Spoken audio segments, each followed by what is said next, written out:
Introduction asterisk. I have fought for you across the realm, quelling all rebellions. Yet you have the audacity to send my daughter to the frigid iron Yuan to toil in the fields? Chapter 1. The abduction or the wedding? What?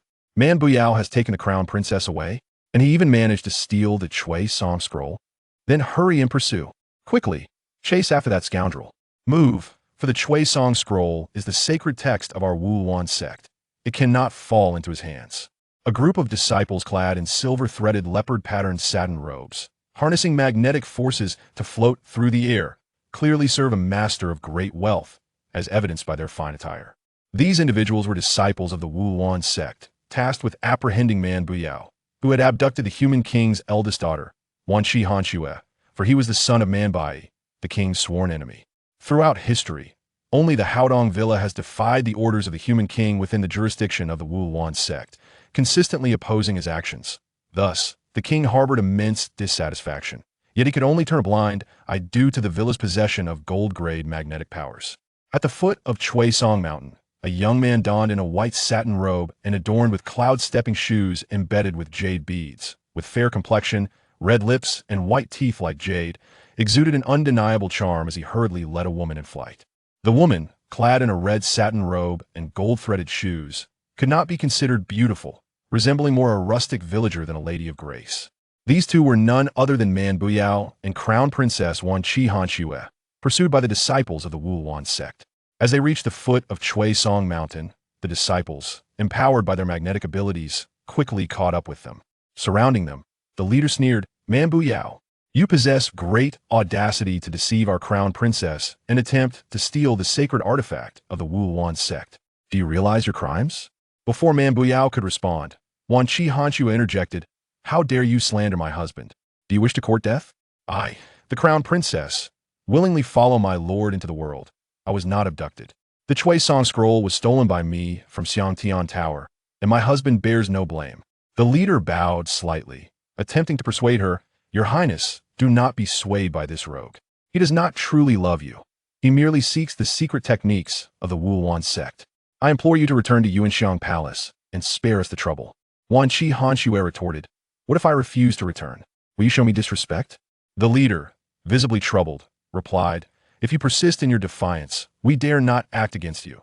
But my orders are difficult to follow, and we are merely executing our duty." Then, the leader unleashed his magnetic powers. Being a silver-grade magnetic practitioner, he altered the surrounding magnetic field, sending a chilling aura towards Man Buyao. Though Man Buyao had trained under his father, his focus had not been on this aspect, and he could barely qualify as a bronze-grade practitioner now, making him no match for the leader. Several disciples advanced, forcefully dragging Wanqi Hanxue away. As the magnetic forces clashed, it was evident that the leader held the upper hand, gradually drawing blood from the corner of Man Buyao's mouth. Seeing this, the leader smirked and intensified his magnetic force, launching Man Buyao 100 paces away. "With your rusted, iron-level abilities, do you dare to tarnish the reputation of the Wuluan Sect? You've chosen the wrong opponent. Prepare to meet your demise, you wretched boy." At that moment, a strange noise echoed from afar, startling the disciples of the Wuluan Sect to alertness. The leader murmured, "Impossible, impossible. How could he be here?" An oblivious disciple asked, "My lord, what do you mean?" The leader replied, "The Demon King has arrived." As soon as those words left his mouth, the disciples nearly collapsed in shock. How could it be? The Demon King was supposed to remain at Burao Mountain. How could he dare intrude upon Chui Song Mountain? It was utterly unfathomable. Yet, the Demon King indeed appeared, boldly entering the domain of the Wuluan Sect. Seeing the Demon King, Man Buyao's face lit up with joy. "Brother, you've come." The Demon King, clad in a purple satin robe and wearing cloud-stepping shoes adorned with pearls, held a golden fan intricately woven with pearls, an odd sight indeed. The Demon King declared, "I sensed my dear brother was in peril today, so I came to lend my assistance." Upon witnessing Man Buyao's camaraderie with the Demon King, the disciples of the Wuluan Sect lost all desire to fight and fled in disarray. They dared not take Wanqi Hanxue with them, fearing the Demon King's magnetic prowess would leave them with no escape. Upon first laying eyes on Wanqi Hanxue, the Demon King's expression subtly shifted, muttering, "I cannot fathom my brother's taste." Helplessly, Wanqi Hanxue, with keen hearing, caught his words and inquired, "What did you say?" The Demon King hastily replied, Nothing, nothing at all. He discreetly wiped the sweat from his brow. Chapter 2. A rift between father and son. As the setting sun cast a golden sheen over Haodang Villa, the scene was resplendent, majestic, and vibrant, with the disciples stationed at the entrance adorned in gleaming jewels. Haodang Villa was indeed situated in a splendid locale, flanked by lakes and celestial mountains, cradled by water and woods, flourishing with flowers, birds, fish, and butterflies, showcasing a landscape that was both captivating and enchanting, with a rainbow arching over the cascading waterfall on East Mountain Peak, igniting one's imagination. From a distance, the disciples spotted the young lord hurrying towards the villa, leading a charming young lady by the hand. Immediately, one dashed back to inform the lord, Man Bai. Within moments, Man Biao and Wanqi Hanxue arrived at the villa's entrance, where several disciples rushed forward to greet them and escorted the pair inside. At that moment, Man Bai awaited angrily in the main hall, ready to confront Man Biao upon his entrance, intending to give him a piece of his mind. As Man Biao stepped into the hall, an unsettling atmosphere enveloped him. Sensing the hostility, he intended to lead Wanqi Hanxue back outside. You little wretch, where do you think you're going? With that, Man Bai activated his magnetic powers, sealing the door tightly. Despite Man Biao's desperate attempts, he could not budge it. Now, tell me, where have you been for the past year? Man Bai demanded furiously. Father, I've spent these days enjoying the mountains and waters. Man Biao stammered. You think I haven't held you accountable for your alliance with the Demon King? Now you've deceived the Human King's crown princess. Your audacity knows no bounds. Man Bai slammed the table, shouting, This is my father-in-law, and I was not deceived by Brother Man. I willingly pledged to follow him. Wanqi Hanxue interjected. In his fury, Man Bai had not yet truly regarded Wanqi Hanxue, but upon finally looking at her, he nearly dropped his heavily bearded jaw in shock. He thought, Is my son possessed? First, he befriends the Demon King, and now he brings such an unattractive person to be my daughter-in-law. To one's astonishment, the esteemed Wanqi Hanxue possessed an extraordinary skill in mind-reading. She discerned that her future father-in-law held a considerable disdain for her, which left her feeling rather displeased. Father-in-law, do you truly harbor such disdain for your child? And no, who said that? Man Bai, realizing the exceptional nature of this royal princess, felt a wave of contempt dissipate within him. Do not conceal your thoughts from me, for I am adept in the art of mind-reading. I am fully aware of what resides in your heart. Although Wanqi Hanxue spoke with a measured tone, each word resonated with the force of thunder, leaving Man Biao, who stood nearby, discreetly wiping the sweat from his brow. Do not entertain any illusions. I am well aware that your affections lie with my sister, the little princess. However, now that you have fallen into my grasp, do not dare to entertain any other intentions, lest you suffer the consequences. Wanqi Hanxue's words were sharp and unwavering as she regarded Man Biao. Man Bai's face turned crimson with embarrassment. What the predicament? It seemed that his days of tranquility were at an end. Had he not summoned a formidable matron of wrath upon himself? With a fierce glare directed at Man Bai, Wanqi Hanxue instilled such fear that he hastily turned his face away, concealing it behind his sleeve. Man Biao, too, was left in a state of shock, having unwittingly fallen into Wanqi Hanxue's scheme. Originally intent on infiltrating the Yuanxiang Palace to approach the little princess, he now resigned himself to fate. Moreover, while this princess may not possess the ethereal beauty that could cause fish to leap or birds to hide, she certainly was not lacking in allure. Rest assured, Sister Xue, I shall never betray your devotion. I swear it, Man Biao declared with a grin. Man Bai, who had intended to reprimand Man Biao, found his frustration evaporating entirely in light of her antics. The Wuluan Sect has sent me a declaration of war. If the little princess and the Tsuesong scroll are not surrendered, they will raise my Haodang Manor. Man Bai expressed his exasperation. Do not fret, for with me here, my father will only be speaking empty threats. Wanqi Hanxue reassured him. The Wuluan Sect will inevitably turn against us. My Haodang Manor has always been at odds with them. This is the perfect pretext for conflict, and the king will surely dispatch someone to engage in battle, Man Bai asserted with certainty. Our Haodang Manor possesses unparalleled magnetic techniques, and for centuries, the Wuluan Sect has been unable to prevail against us. Why should you worry so? Man Biao inquired, puzzled. Silence, you wretched child. Now that you have allied yourself with that demon king, the royal king will surely report me to Emperor Hubei. If that leads to his wrath, how can my humble Haodang Manor stand against him? Man Bai erupted in fury.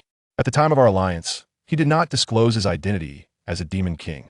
Moreover, he does not appear to be the malevolent figure that others describe. Man Bio retorted defiantly. Nonsense. That was but a ruse. He single-handedly slaughtered the Hanxue mountain manor. This is a well-known fact. How could someone as inexperienced as you comprehend such matters? Unable to contain his anger any longer, Man Bai raised his hand, prepared to strike Man Bio, but Wanqi Hanxue conjured a magnetic shield to protect her. With a sigh of resignation, Man Bai turned and departed. Chapter 3. You are my elder brother in the blink of an eye. Man Bai and Wanqi Hanxue had resided at the magnificent manor for 10 days. One fateful afternoon, a disciple guarding the gate rushed in to report, "It is dire news. There are people from the Wuluan demanding an explanation outside. Do not panic. The Wuluan is merely a ragtag assembly, hardly worthy of concern. Allow me to go forth and kneel before them. To vanquish them." Man Bai feigned composure, though inwardly he felt quite apprehensive, for among all the previous masters of the manor, he was known for his timid nature. Striding out of his chamber with exaggerated bravado, he was nearly struck senseless upon witnessing the multitude of magnetic practitioners before him. This time, the Wuluan had sent forth the silver-tiered magnetic practitioners, led by the formidable Wuluan 12 beasts. At the forefront was Yatai Haitang, clad in a robe of golden silk and adorned with cloud-decorated shoes. With thick brows, large eyes, a prominent nose, full lips, and large ears, he presented an imposing figure, roaring with ferocity. "Hand over our royal princess and the Tsuesong scroll, or we, the 12 beasts, shall raise your magnificent manor to the ground." Haitang bellowed with unrestrained arrogance. Man Bai had intended to plead for a peaceful resolution, but before he could utter a word, a woman's voice rang out from behind him. "I dare anyone to step foot into the magnificent manor." The speaker was none other than the royal princess, Wanqi Hanxue. "Your Highness, do not be obstinate. It would be prudent to return to the Tsuesong pavilion with your subordinate." "What if I refuse to return?" "The king has decreed that should the princess remain defiant and refuse to heed our counsel, we are to present your lifeless body to him." How despicable! The king is utterly heartless, willing to harm his own flesh and blood. He is far worse than a beast. Words exchanged in heated disagreement prompted the 12 beasts to take action. The 12 practitioners summoned a tempest of magnetic energy that swept down from the heavens. Yet, Man Bai, being a gold-tier magnetic practitioner, met these silver-tiered assaults with indifference, conjuring an air shield to deflect their onslaught. The furious winds were repelled by the air shield, scattering outward and shattering the surrounding trees into splinters. Seeing their initial attempt to subdue Man Bai thwarted, the 12 beasts altered their tactics, arranging themselves in a formation reminiscent of the Bagua, unleashing 12 magnetic beasts. Each beast bore its own unique characteristics. Some resembled wolves, others tigers, snakes, or even majestic lions, charging towards Man Bai with ferocity. "How dare a mere handful of inexperienced youths challenge me? Man Bai, allow me to teach you a lesson in humility."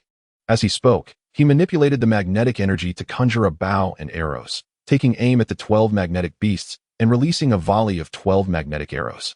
With a thunderous roar, the 12 beasts reverted to their original magnetic forms, retreating to their respective positions. "Since you have intentionally come to disturb my magnificent manor, it would be remiss of me not to return the favor." Having spoken, Man Bai directed the magnetic forces towards the 12 beast heads, unleashing an assault. A swarm of magnetic boomerangs inexplicably soared forth, aiming directly for the necks of the 12 individuals, who instinctively recoiled, crouching low to evade the initial wave of attack. However, to their astonishment, the boomerangs curved back, and the 12, akin to ants on a hot skillet, scurried chaotically in every direction. In a short span, 5 or 6 of them had been struck down by the returning boomerangs. Yao Wang, you must emerge swiftly, or we shall meet our doom," cried the remaining few in desperation. "What? Yao Wang?" Man Buyao was taken aback, struggling to believe his ears. "Wasn't Yao Wang my sworn brother? How did he end up with them?" At that moment, a potent wave of magnetic energy surged forth from an unknown source, shattering the boomerangs and scattering them to the wind. Suspended in midair was an eccentric figure clad in a purple satin robe, adorned with pearl-studded cloud-stepping shoes, and wielding a golden fan intricately woven with silk threads, inlaid with pearls and mother-of-pearl. Upon seeing Yao Wang, Man Buyao, Man Bai, and Wanqi Hanxue were filled with confusion. How could this be? How did he end up with the human king? "Brother, what is the meaning of this? You shouldn't be here," exclaimed Man Buyao. Yao Wang smiled and replied, "Man Bai, If you are wise, you will return the Princess Chang to us. Oh, and the Chui Song scroll as well. Understanding that Yao Wang's powers far surpassed his own, Man Bai realized he could not afford to confront him directly and reluctantly yielded the Princess Chang. Since Yao Wang had come to demand her, how could Man Bai be so foolish as to resist? Come, Bu Yao, return the princess to the human king's subordinates. No, Sister Xue is the embodiment of my dreams. I cannot allow her to return to the distant fragrant palace. Bu Yao, if you still recognize me as your father, you must return the princess and the Chui Song scroll to them. Man Bai bellowed, his face flushed with anger. Man Buyao struggled to comprehend why his sworn brother seemed to have lost his senses. Nonetheless, he vowed that he would not allow Sister Xue to be taken away. Resolutely, he grasped Wanqi Hanxue's hand and began to flee towards the distant forest. Chapter 4. The Mysterious Husui. Where do you think you are going? Stop right there. Leading Wanqi Hanxue, Man Buyao embarked once again on the path of escape, initially believing that returning to the vast mountain manor would guarantee their safety. Yet, he soon realized that his father could not accept this daughter-in-law. With her mind-reading ability, Wanqi Hanxue was acutely aware of Man Bai's disdain for her, rendering her reluctant to reveal her true capabilities in confronting the 12 beast heads. However, at this juncture, there was no turning back. They could only press forward. Step by step, Man Buyao's magnetic forces proved utterly ineffective, and it wasn't long before the 12 beast heads caught up with them, encircling the two. However, they too were panting from exhaustion. Man Buyao, this time I shall see where you run. You should surrender at once upon encountering me. The leader taunted, casting a mocking glance at the two. Surrender? The question remains whether you possess the necessary prowess. Ah, how audacious for a mere rusted iron-level individual to speak so boastfully. I perceive that you will not turn back until you have encountered a wall or shed tears upon seeing a coffin. Brothers, let us impart a lesson to this young one. With that, the 12 beast heads activated the magnetic field, forming a colossal magnetic bell that descended from the heavens, ensnaring the reckless man. Stubborn as a dead duck, let us see how you will extricate yourself from this magnetic bell. Laughter reverberated through the valley, causing nearby woodcutters to hastily cover their ears and crouch down, while flocks of startled birds took to the sky in search of refuge. And even the fierce beasts were momentarily shaken, nearly fleeing in terror. The laughter of these individuals was indeed extraordinary, as they employed the magnetic field to generate a formidable wave of magnetic force to strike the bell, intending to obliterate the man within its confines. Standing by, Wanqi Hanxue could not bear to witness such grievous torment befall the man, and she urgently cried out to activate the magnetic field, forming a magnetic blade to cleave the bell in two. After all, she was still a silver-level practitioner of the magnetic arts. Princess, if you strike down, the man will also be cleaved in half. Indeed, they speak the truth. If I were to swing down, where would my brother's life remain? Thus, she hastily retracted the magnetic blade, caught in a dilemma. At that critical moment, suddenly, a figure emerged from within the bell. This young man, seemingly around 15 or 16 years of age, though male, possessed an extraordinary beauty, fair-skinned, with delicate features and an alluring grace, save for his somewhat thick lips, which seemed incongruous with his refined visage. Clad in a simple white robe embroidered with gold, and adorned with plain white cloud-soled shoes, he held a jade flute with an effortless elegance. Such a countenance was hardly befitting of a male. Upon seeing him, Wanqi Hanxue felt a pang of jealousy. She found it intolerable that a man could possess such striking beauty, eclipsing even her own appearance, leaving her feeling inadequate. Why am I not blessed with such unparalleled looks? She lamented inwardly, resenting her own appearance. Yet, despite his seemingly delicate demeanor, this youth commanded a formidable magnetic prowess. With a mere flick of his fingers, he summoned a whirlwind, which swiftly lifted the 12 beast heads bell into the air. Following this, the young man began to play the jade flute. In an instant, the melody activated the magnetic field, launching an assault that shattered the bell into nothingness, while the 12 beast heads on the ground succumbed to the piercing resonance of the flute, meeting their demise. Strangely, both the man and Wanqi Hanxue remained unscathed. Such mastery of the magnetic arts could only be achieved at a diamond level. Who could this individual be? Never before had such a figure graced the three domains.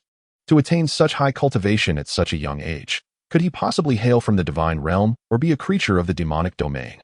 Grateful for the young man's assistance, the man approached and clasped his fists in a gesture of respect. Might I inquire as to the identity of my benefactor? I am but an ordinary mortal, wherefore the talk of divinity? The young man replied, casually holding the jade flute with an air of nonchalance. Pray tell, noble benefactor, what is your name? It would be prudent for me to know, so that I may express my gratitude in the future. Why should I bother with gratitude? A mere name, shrouded in secrecy. Could it be that you have something to hide? Wanqi Hanxue retorted bluntly. Ah, your words compel me to reveal my illustrious name. Very well, I am called Husuyi, hailing from the illustrious Bujia Mountain Manor. Bujia Mountain Manor? Where might that be? Wanqi Hanxue inquired, perplexed. I have no information to share. Is that so?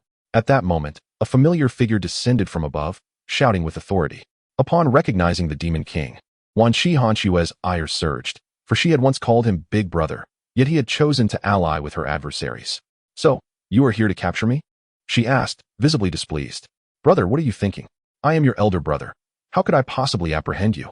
This left Wanqi Hanxue utterly bewildered. What was his true intention? Meanwhile, upon seeing the Demon King, Husuyi immediately summoned his magnetic powers, preparing for a decisive battle. Chapter 5. I am your grandfather. The Demon King was thoroughly confounded. He bore no grudge against Husuyi, yet the latter regarded him as if he were a sworn enemy. Husuyi remained relentless, wielding his magnetic prowess in an attempt to subdue the Demon King. Wanqi Hanxue clung tightly to Husuyi, managing to persuade him to reconsider. Why must you confront me, little one? As a demon, do I not have the right to traverse the world openly? Who decreed otherwise?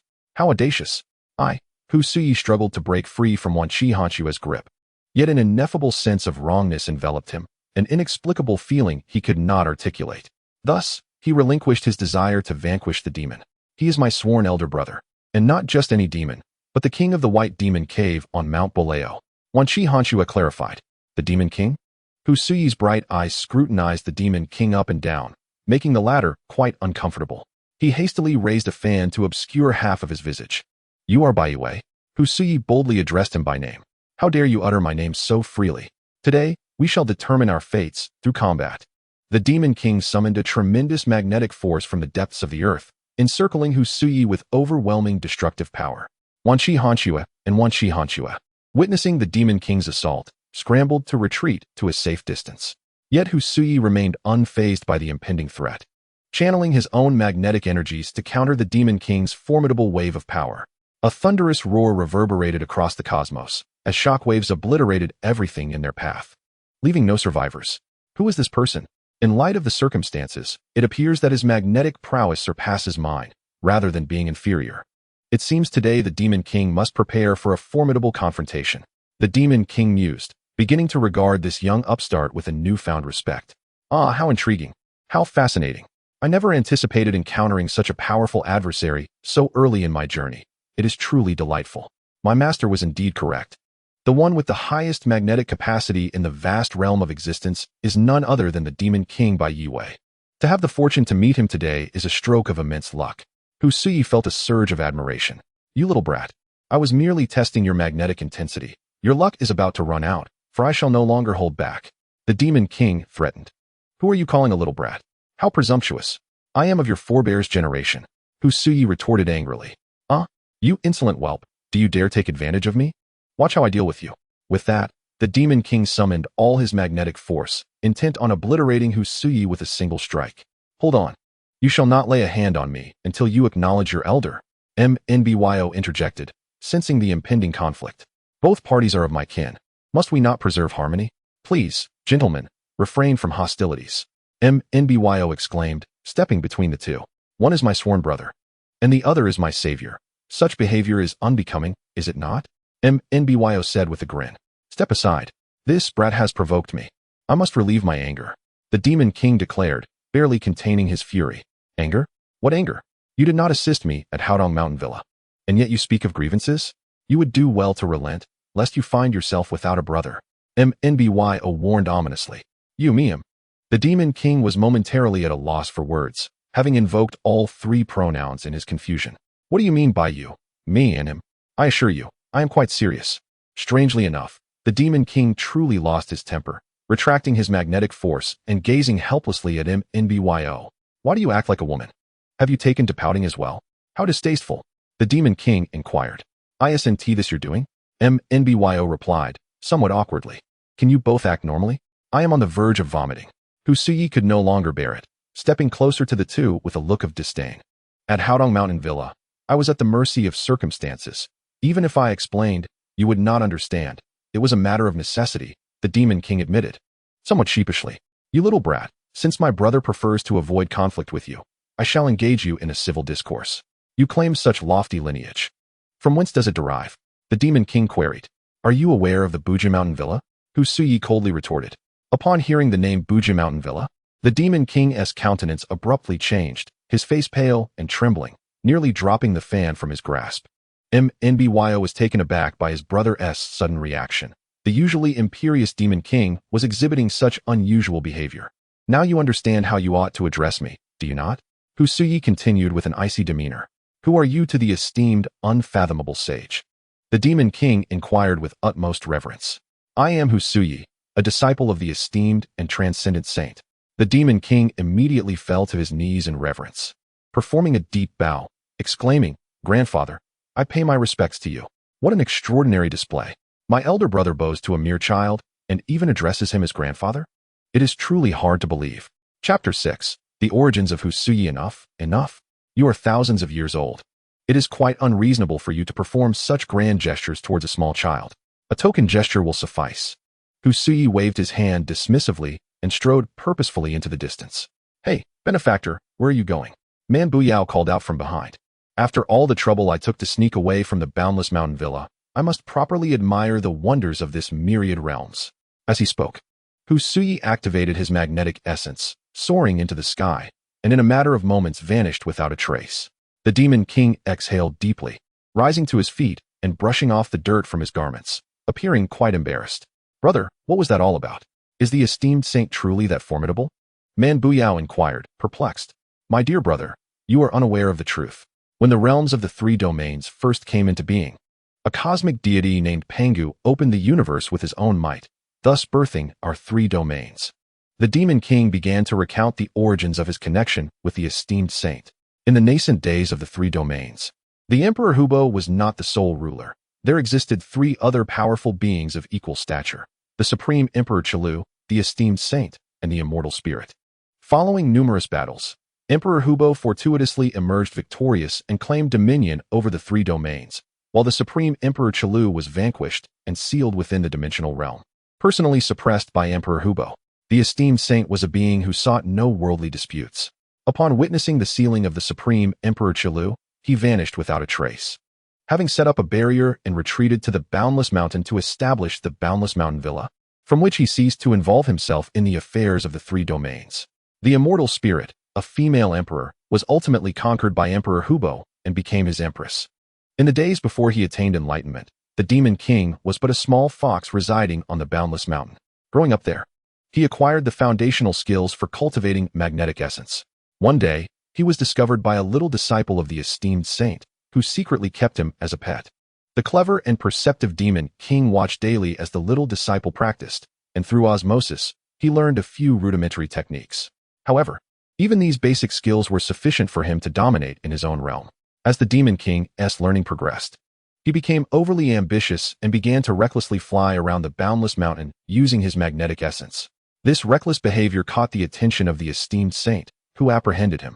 After questioning and learning the full circumstances, the esteemed saint decided to execute both the little disciple and the Demon King. Fortunately, the little disciple's master, the esteemed saint's eldest disciple, Li Jishan, pleaded fervently for their lives, resulting in a reprieve. Consequently, the little disciple and the Demon King were banished from the Boundless Mountain, never to set foot there again, under penalty of death.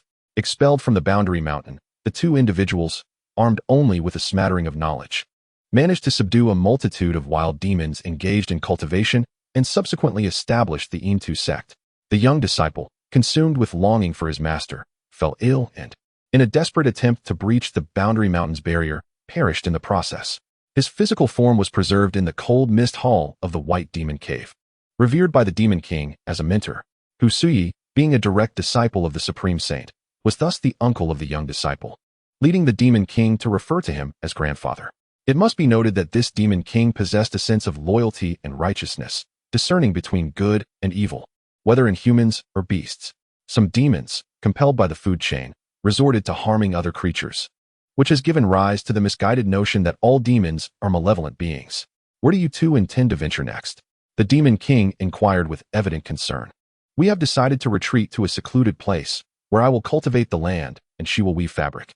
We shall raise a multitude of children and live happily, enjoying the joys of family life. Man Buyao dreamily envisioned his future. Such beautiful dreams. In this realm, aside from the territories of my Intu sect, the dominion belongs to the Wuluan Sect. You can hardly find refuge even at the Haodang Mountain Villa, let alone in some hidden paradise. The Demon King remarked, furrowing his brows. I have perused the geospheric scriptures in my father's possession, and I am aware of a concealed location untouched by both the Wuluan Sect and the Intu Sect, Wanqi Hanxue declared with conviction. Is there truly such a place? The Demon King asked, half in disbelief. There exists such a land, but it lies on the shore of the ghostly bamboo abyss. A perilous area indeed, Wanqi Hanxue replied. As the saying goes, the more dangerous the place, the safer it is. I firmly believe that my brother and I can live in seclusion there, undisturbed by any intruders, she added. Well, you two must think this through meticulously. If you do not mind, you may stay in my white demon cave. The Wuluan Sect lacks the capability to intrude upon my Intu Sect. The Demon King's intention was clear. I appreciate your brotherly concern, but if we were to reside with you, it would inevitably stir conflict between our two sects, potentially harming innocents. My wife and I have made our decision, and I hope for your understanding, Man Buyao said earnestly. Very well, since you are resolute in your decision, I shall not press further.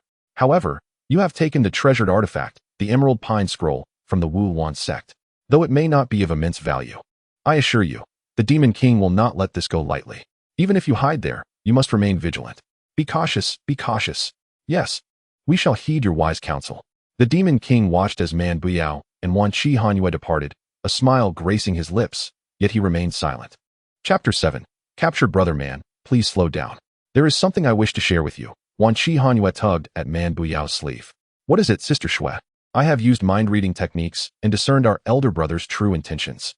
What intentions does he harbor? I have come to understand the reason behind his assistance to the 12 beast heads. It turns out that my father threatened us by leveraging the pig demon sealed in the rear hall of the Yuxiang Palace, compelling our elder brother to flatten the Haodang Manor. What? Why didn't you mention this earlier? Man Buyao exclaimed. Let us return at once. I cannot disregard my father's safety. Man Buyao tugged at Wanqi Hanxue, urging her to head back. Do not be hasty, brother man. He has merely agreed to my father's command to subdue the Haodang Manor without specifying a deadline. Thus our elder brother currently has no intention of taking action. Furthermore, he is well aware that my father's magnetic prowess is on par with his own, both being at the golden level. Acting recklessly would undoubtedly result in mutual destruction between the Intu Sect and the Haodang Manor. He is a wise man and will weigh the pros and cons carefully. At that moment, a colossal rock soared above Man Buyao and Wanqi Hanxue. Upon spotting a figure seated atop the rock, Wanqi Hanxue recognized him instantly. He was none other than the master of the 12 beast heads, Lai Pengfei Yuan, a formidable commander under the king of humanity. This is bad. We must flee, she urged, pulling Man Buyao along as they dashed away. However, they were no match for the speed of flight. They had scarcely taken a few steps before being obstructed by Lai Pengfei Yuan. You little brat, where do you think you're going? Hand over the Long Princess and the Cuisong Scroll, he barked menacingly.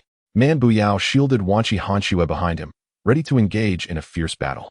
Not a chance. Sister Xue and I share a deep bond. You cannot tear us apart.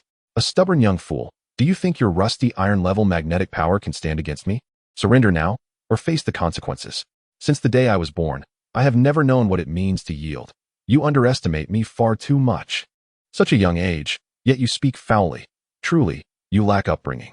Today, I shall teach you a lesson on behalf of your father. With that, he summoned his magnetic prowess to wield the dual magnetic swords, filling the sky with countless magnetic blades, as dark as an ominous cloud. Upon witnessing this, Wanqi Hanxue gasped. With such a move, wouldn't my brother man be turned into a sieve? Terrified, she quickly harnessed her magnetic power to form a massive shield above herself and Man Buyao. Sister Xue, you must move aside. It is my duty to protect you. I will not. For brother man, I am willing to risk everything. Do not flaunt your affections before me. Lai Pengfei Yuan first conjured a massive net with his magnetic prowess, ensnaring Wanqi Hanxue before dragging her onto the rock. He then unleashed the multitude of magnetic swords like a celestial maiden scattering flowers towards Man Buyao. With a swift motion, the magnetic sword left no stone unturned, littering the ground with the remnants of destruction, shattered tree branches, crushed petals, and countless lifeless creatures, creating a scene reminiscent of an apocalyptic nightmare. The hunter, with a glimmer of amusement, surveyed the devastation before him, finding an inexplicable delight in the chaos. Old man, what brings forth that smile? A voice startled the hunter, nearly causing him to drop his magnetic dual swords. Who dares? Man Buyao, do not tell me you are still alive, he exclaimed, scanning the surroundings. Indeed, you have guessed correctly. To your disappointment, I am very much alive, Man Buyao replied nonchalantly as he emerged from the ruins, spitting out debris and shaking off the remnants of his ordeal. The hunter's jaw nearly hit the ground in disbelief. How is this possible? A rusted iron-level magnetic traveler withstanding an attack from my silver-level prowess, unchallenged? This defies logic. Is the cultivation I've undertaken a mere illusion? My heavens! Such unfathomable events transpire in this realm of existence. Old man, what is the matter? Have you turned into a fool? Man Buyao taunted, his arrogance palpable. Are you human or ghost? The hunter could scarcely believe that Man Buyao had survived. Feel free to unleash your magnetic prowess. Use any trick you possess. For there may not be another chance, he challenged, his disdain evident. The hunter, incensed by such contemptuous words, prepared for a final assault, channeling every ounce of his magnetic energy. Though Man Buyao was the master of the 12 beast heads, he had not fully imparted his true skills. He had merely taught them the rudimentary principles of magnetic manipulation. Now, faced with this peculiar adversary, he was compelled to unleash his full potential. With a sudden eruption, magnetic swords materialized from all directions, one after another, converging upon Man Buyao. Initially, just a few, they multiplied exponentially until he was obscured from view. The sounds of metal-piercing flesh echoed, and one by one, the magnetic swords vanished, leaving behind a heap of indistinguishable remnants. Surely he must be dead now. The hunter thought cautiously as he approached the pile to investigate. What are you searching for? The sudden inquiry sent him leaping a considerable height in shock, instinctively patting his legs.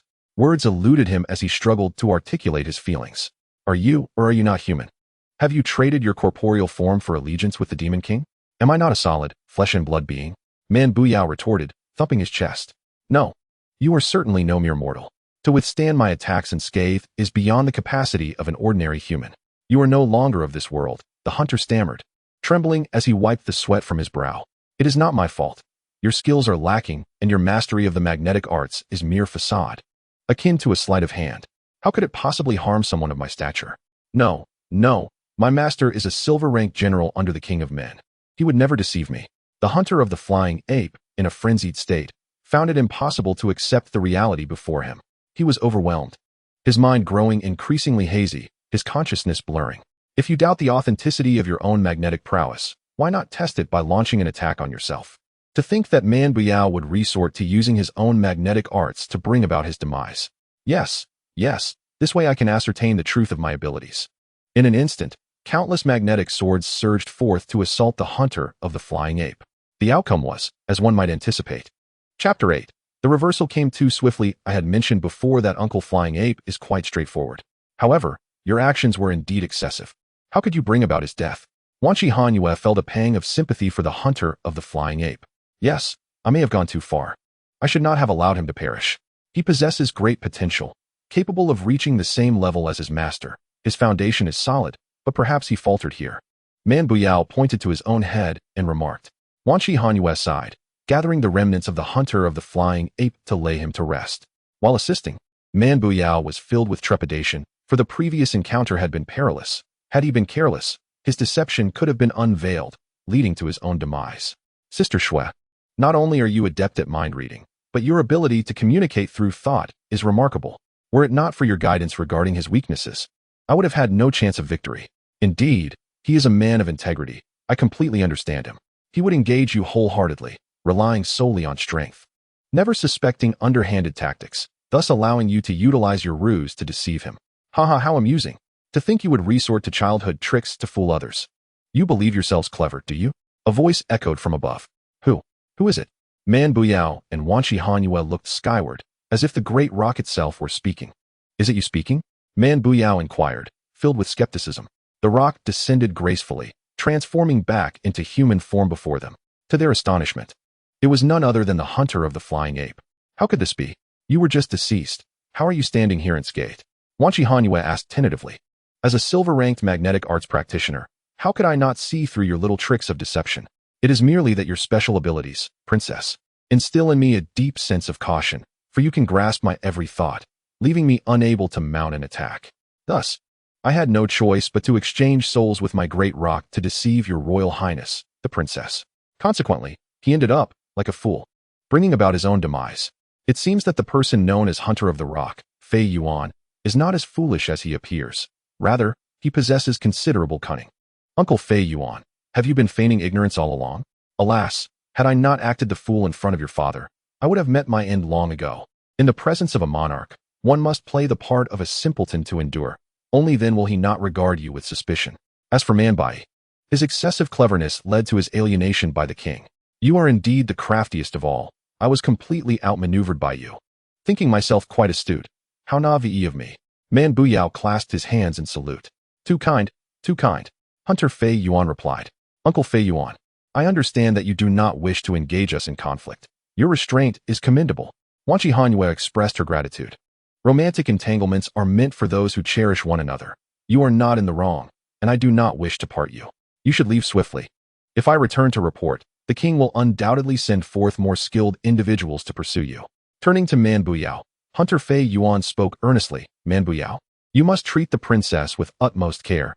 Do not let her unwavering affection go unreciprocated. Otherwise, I shall not show mercy. Now be on your way. With that, he transformed into a great rock and soared into the sky, circling a few times before heading towards Emerald Pine Mountain. Man Buyao felt a lingering unease, a sense that something was amiss. Sister Xue, I wish to return to Haodang Manor. My heart feels unsettled.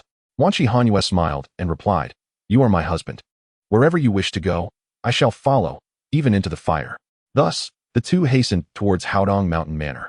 Upon arriving and pushing open the door to enter, they were taken aback by the scene before them. The manor was in disarray, with items scattered haphazardly, as though it had been ransacked by thieves, leaving them utterly disheartened. Where has my father gone? Where are the servants? How could such desolation appear in just 3 short days? At that moment, Man Buyao's pet dog, Abai, emerged from the backyard, emitting a pitiful whimper. Upon seeing Man Buyao, the dog became even more distressed, wagging its tail and trying to lick him. Using her telepathic abilities, Wanqi Hanxue discovered from Abai the events that had transpired. It turned out that her father-in-law had led everyone in the manor to relocate, leaving Abai behind to reassure them of their safety. Man Buyao's anxious heart finally found peace. Thank goodness it was not my elder brother who instigated this. He thought to himself, Brother man, what shall we do next? Since my father is safe, I can rest easy. However, my father-in-law's pursuers will surely not relent. Let us retreat to that secluded place and live a life free from worldly disputes. Then let us depart at once. Chapter 9. The Humanitarian Three Mountains Brat. Halt at once. MNBYO immediately recognized that it was an envoy sent by his father-in-law. He stood alongside Wanqi Hanxue, observing a white-bearded elder approaching on a reindeer, the sound of clanging resonating with each step. Alas, it is my master uncle who has arrived. Wanqi Hanxue exclaimed.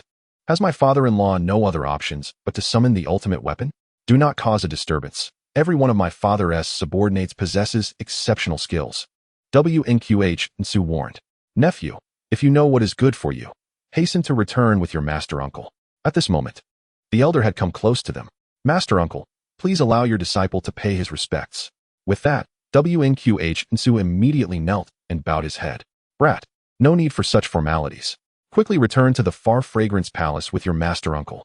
The white-bearded elder said with a displeased expression. Forgive my unfilial conduct, but I cannot accompany my master uncle back to the Far Fragrance Palace. Impudent. My senior brother has indeed spoiled you beyond measure. Today, I shall take matters into my own hands. Old man, do not take advantage of your age. My bond with Sister Sue is profound. We are mutually devoted, destined to marry each other. Why must you sever our ties and impose such hardships? MNBYO interjected. Impudent wretch. You dare to steal my scroll and abduct my women, yet you brazenly declare your intentions? How naive. The elder glared fiercely. MNBYO yearned to retort further, but was restrained by Wanqi Hanxue, forcing him to swallow his words. Old man, I seek your guidance on the 3 mountains, he said with a bow. The elder, however, chose silence, instead preparing to unleash his magnetic force against MNBYO. He is my master uncle, a member of the 8 guardians of the sect, and the foremost authority over the 12 beast heads. Together, we may not stand a chance against him, Wanqi Hanxue informed. Nevertheless, we must confront him. There is no evading this situation now. MNBYO resolutely declared. The humanitarian three mountains conjured numerous magnetic spheres, encircling MNBYO. The spheres surged forth, penetrating his very being. In agony, MNBYO felt his strength waning, unable to withstand the assault for long. It seemed he would soon succumb. Wanqi Hanxue wished to assist him by channeling her magnetic force to bolster his defenses, but was violently thrown back by the magnetic spheres. Fortunately, the humanitarian three mountains deftly created a magnetic mattress to catch her. Is my fortune at an end? Am I to perish today? He pondered silently, yet he continued to endure the excruciating pain. One leg could no longer bear the strain, and he knelt partially, ultimately bracing himself with his hands against the ground, his stubbornness refusing to succumb. Ah, old man, have you had your fill of this game? Who goes there? The humanitarian three mountains scanned the surroundings, seeing no one. Are you human or demon? Do not lurk in the shadows. Reveal yourself. The humanitarian three mountains admonished. Hearing the news, Man Buyao felt an overwhelming joy in his heart. Wasn't that the young man he knew? How had he returned? With his arrival, salvation was at hand. The magnetic orbs that had confined Man Buyao vanished without a trace, causing Ren Daosenshan to feel a surge of heat in his chest, nearly inducing him to vomit blood. Indeed, it was Hanxue, arriving just in the nick of time. It seemed luck had not entirely abandoned him. Man Buyao was at a loss for words to express his elation. Old man, do you not feel ashamed for bullying a lowly magnetic traveler? Hanxue exclaimed with indignation. Ah, you little brat, daring to lecture me. You truly are ignorant of your own insignificance. A resounding slap struck Ren Daosenshan's left cheek. Yet he could hardly comprehend how Hanxue had made the move. You, what do you mean, you? With such meager abilities, you still dare to make a fool of yourself? Have you aged beyond reason? I advise you to retreat and spare yourself further humiliation, Hanxue retorted sharply. How uncouth of you, to speak such disrespectful words. Today, I shall teach you a lesson, Ren Daosenshan declared, simultaneously summoning his magnetic prowess to prepare for an assault. Another slap landed heavily on his right cheek, leaving him thoroughly embarrassed. It was the first time in his long life that he had been struck by another without even seeing the attack coming. A profound humiliation indeed. I respect your advanced years and wish not to tire you excessively. Consider this a few slaps in good faith, and I urge you to leave swiftly to avoid further physical pain, Hanxue continued, his words as sharp as his actions. Ren Daosenshan, realizing the formidable depth of his opponent's skills and recognizing that he was no match, concluded that since Hanxue had shown him leniency, he would not court his own demise. He hastily fled upon his reindeer. Chapter 10. The red-clad matron Man Buyao approached with gratitude. Benefactor, you have once again come to my rescue. It is a tremendous honor. Enough with the pleasantries. Hanxue waved his hand dismissively. I merely happened upon this individual riding a reindeer, and found it amusing enough to follow. I had no idea he was seeking you. Why do you have so many enemies? Hanxue inquired, perplexed. Man Buyao scratched his head awkwardly, smiling without answering. He abducted the princess of the human king as his wife. How could the human king let him off easily? Wanqi Hanxue remarked humorously. So you are the audacious one deserving of such pursuit.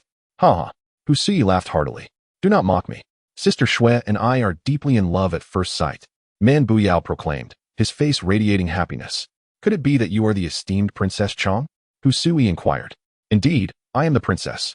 Wanqi Hanxue replied with firm conviction. I care not for the consequences, having finally arrived at the realm of myriad lives. I yearn to explore and behold all that it offers.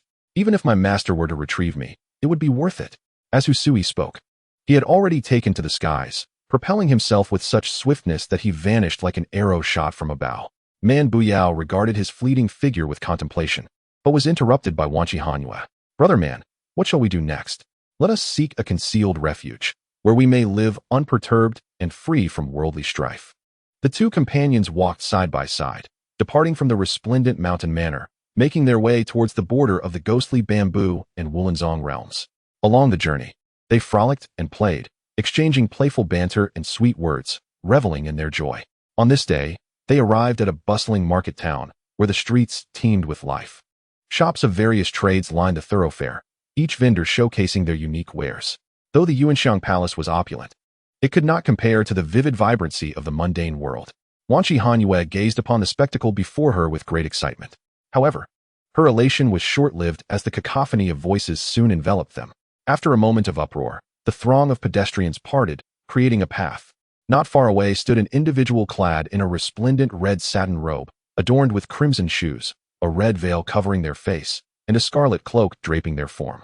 Motionless in their stance, Man Buyao did not recognize the figure, but Wanqi Hanxue did. Alas, more pursuers. Who is that? Man Buyao asked. She is no man, but a woman. It is the red-clad matriarch, one of the 8 guardians of our sect. Wanqi Hanxue articulated clearly. Man Buyao realized she had stirred a hornet's nest. Escaping was no longer an option, and she braced herself to charge forward.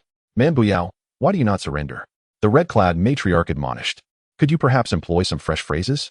You always demand my surrender, yet has anyone ever managed to subdue me? Man Buyao jested.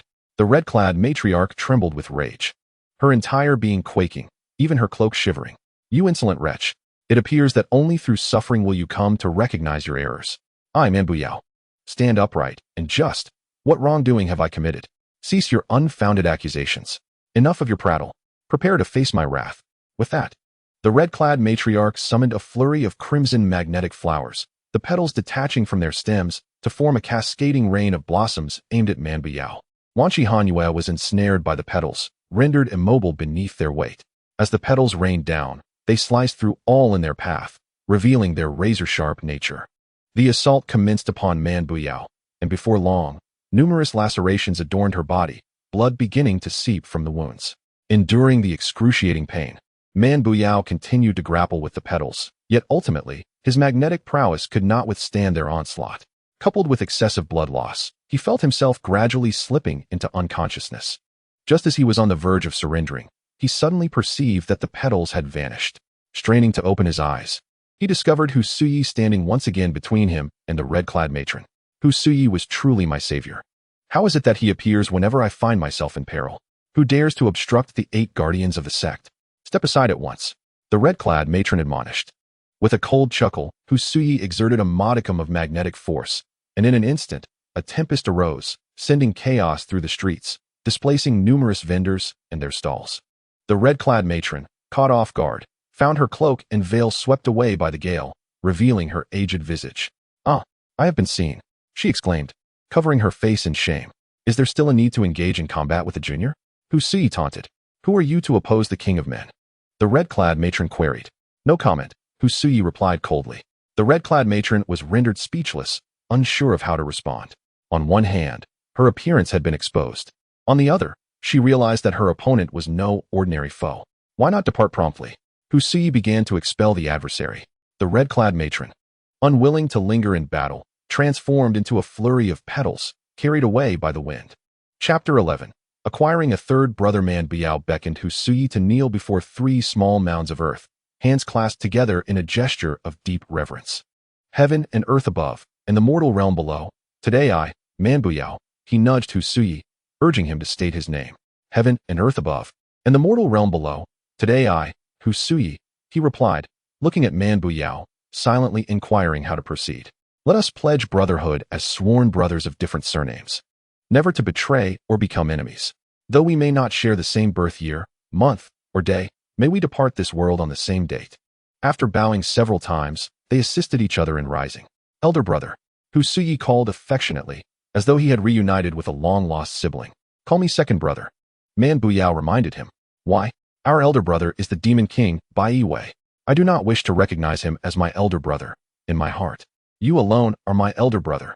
Very well, let it be so for now, Man Buyao conceded, wishing to avoid any rift between Hu Suyi and the demon king.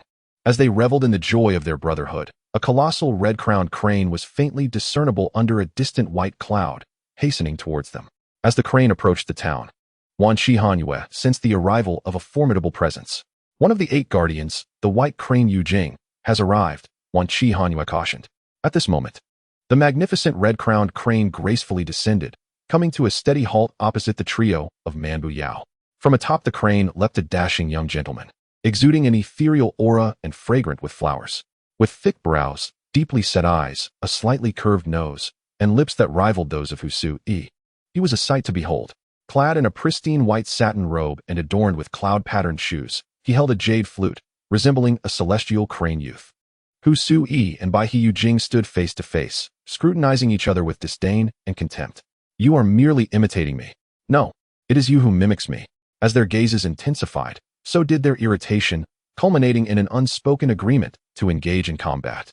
Bai Yujing initiated the confrontation by unleashing a flurry of magnetic feathers that cascaded from the sky. These were no ordinary feathers. They were imbued with his magnetic force, capable of piercing through a tree as thick as a barrel. However, Hu Sui remained unfazed.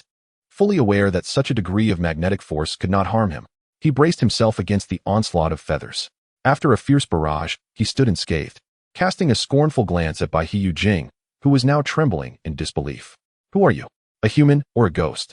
Why did my attack have no effect on you?" Bai Yujing stuttered, fear evident in his voice. "You, a mere impostor, dare to humiliate yourself before me? Truly overestimating your own abilities. Allow me to administer a small punishment." As he spoke, Hu Sui activated his magnetic force, utilizing less than a fifth of its potential.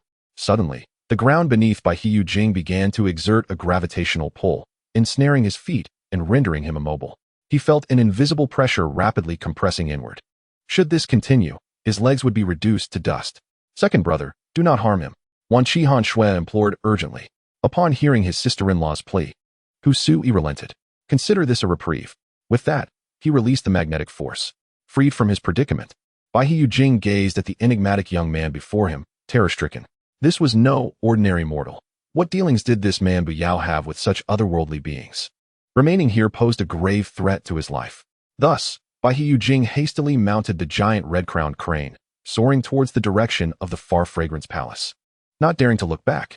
Chapter 12. The scheming sister-in-law brother-in-law. Wait for me. The sudden voice startled Man Buyao, Wanqi Hanxue, and Hu Sui. Who is this woman calling for a brother-in-law? Turning around, Wanqi Hanxue saw her sister, Wanqi Hanxuang, chasing after them. What brings you here? Wanqi Hanxue inquired curtly. I missed you all. Wanqi Hanxuang pouted playfully. At this moment, Man Buyao gazed upon his sister-in-law. A graceful figure with a captivating appearance, skin as smooth as cream, and autumnal eyes glimmering like rippling water. A tempest of emotions surged within him. This was the quintessential beauty. Suddenly, a hand came crashing down upon his cheek, plunging him into darkness, with only the twinkling of golden stars fleeting before his eyes. How shameless. That is your sister-in-law. What are you thinking? Wanqi Hanxue exclaimed, unable to contain her fury. Man Buyao momentarily forgot that his sister-in-law, Xue Mimi, possessed the ability to read minds, as he became entranced by Wanqi Hanxue's beauty, losing his self-control. However, he quickly regained his composure, for that slap had been quite forceful. I, Xue Mimi, it's not what you think. He stammered, desperately trying to clarify. Don't think I am unaware of your intentions when you infiltrated the Yuankong Palace. Unfortunately for you, that dream will remain forever unattainable while I am here. She is my sister-in-law now. Humph. Wanqi Hanxue replied coldly. What are you two talking about, brother-in-law? Wanqi Hanxue asked, puzzled. Oh, we were just discussing whether you would be inclined to engage with us. Man Buyao began to babble nonsensically. Not at all. She is my sister, and you are my brother-in-law. How could I possibly engage with you? Wanqi Hanxue said in a playful tone. At that moment, Wanqi Hanxue felt a wave of anxiety. Why? Because Wanqi Hanxue's unique ability was invisibility. Not only could her body become invisible, but even her sister's mind-reading powers were rendered ineffective against her. Thus, Wanqi Hanxue was filled with unease, unable to discern the motives of her sister, who had unexpectedly arrived, leaving her in a state of confusion. Upon witnessing the complex dynamics among the three, Hu Sui felt like an outsider and contemplated departing from their midst. Elder brother, as a novice navigating the realm of the mundane, I wish to explore further while my master has yet to find me. Therefore, I take my leave for now, hoping for a chance encounter in the future.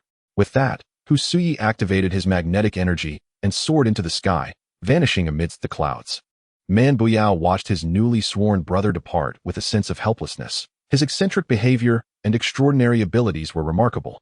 Since their acquaintance, he had encountered few adversaries capable of lasting even a single exchange. Wanqi Hanxue's irritation towards her half-sister grew with each passing moment. After all, Man Buyao's covert mission to infiltrate the Yuankong Palace had been directed at her, only for her to have arrived first. Wanqi Hanxue, having seen through her sister's hidden intentions, grew increasingly fond of her brother-in-law. Brother-in-law, are you thirsty? Shall I fetch you some water? Are you hungry? I can prepare some fruit for you. Are you tired? Would you like me to massage your back? Look at how beautiful the lake is over there. And these flowers are simply lovely. Look at those two butterflies. How affectionate they are. This barrage of attention completely infuriated Wanqi Hanxue, unable to tolerate her sister's antics any longer. She stepped forward, seizing Wanqi Hanxue's hand. an aura of menace suddenly radiating from her face. Sister, you have sneaked out. Father and mother will be worried. Hurry back, be good. In truth, Hanxue conveyed a different message silently. If you don't return soon, I shall not be kind.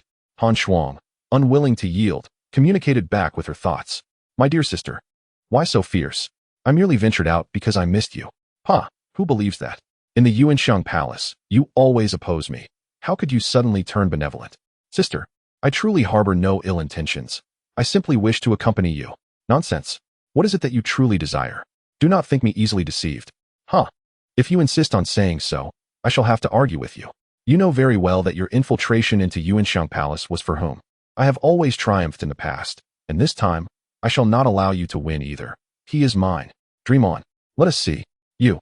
MNBYO observed the two sisters holding hands, frozen in place like a statue. Curiously, she approached and tugged at Hanxue, awakening the pair from their silent quarrel.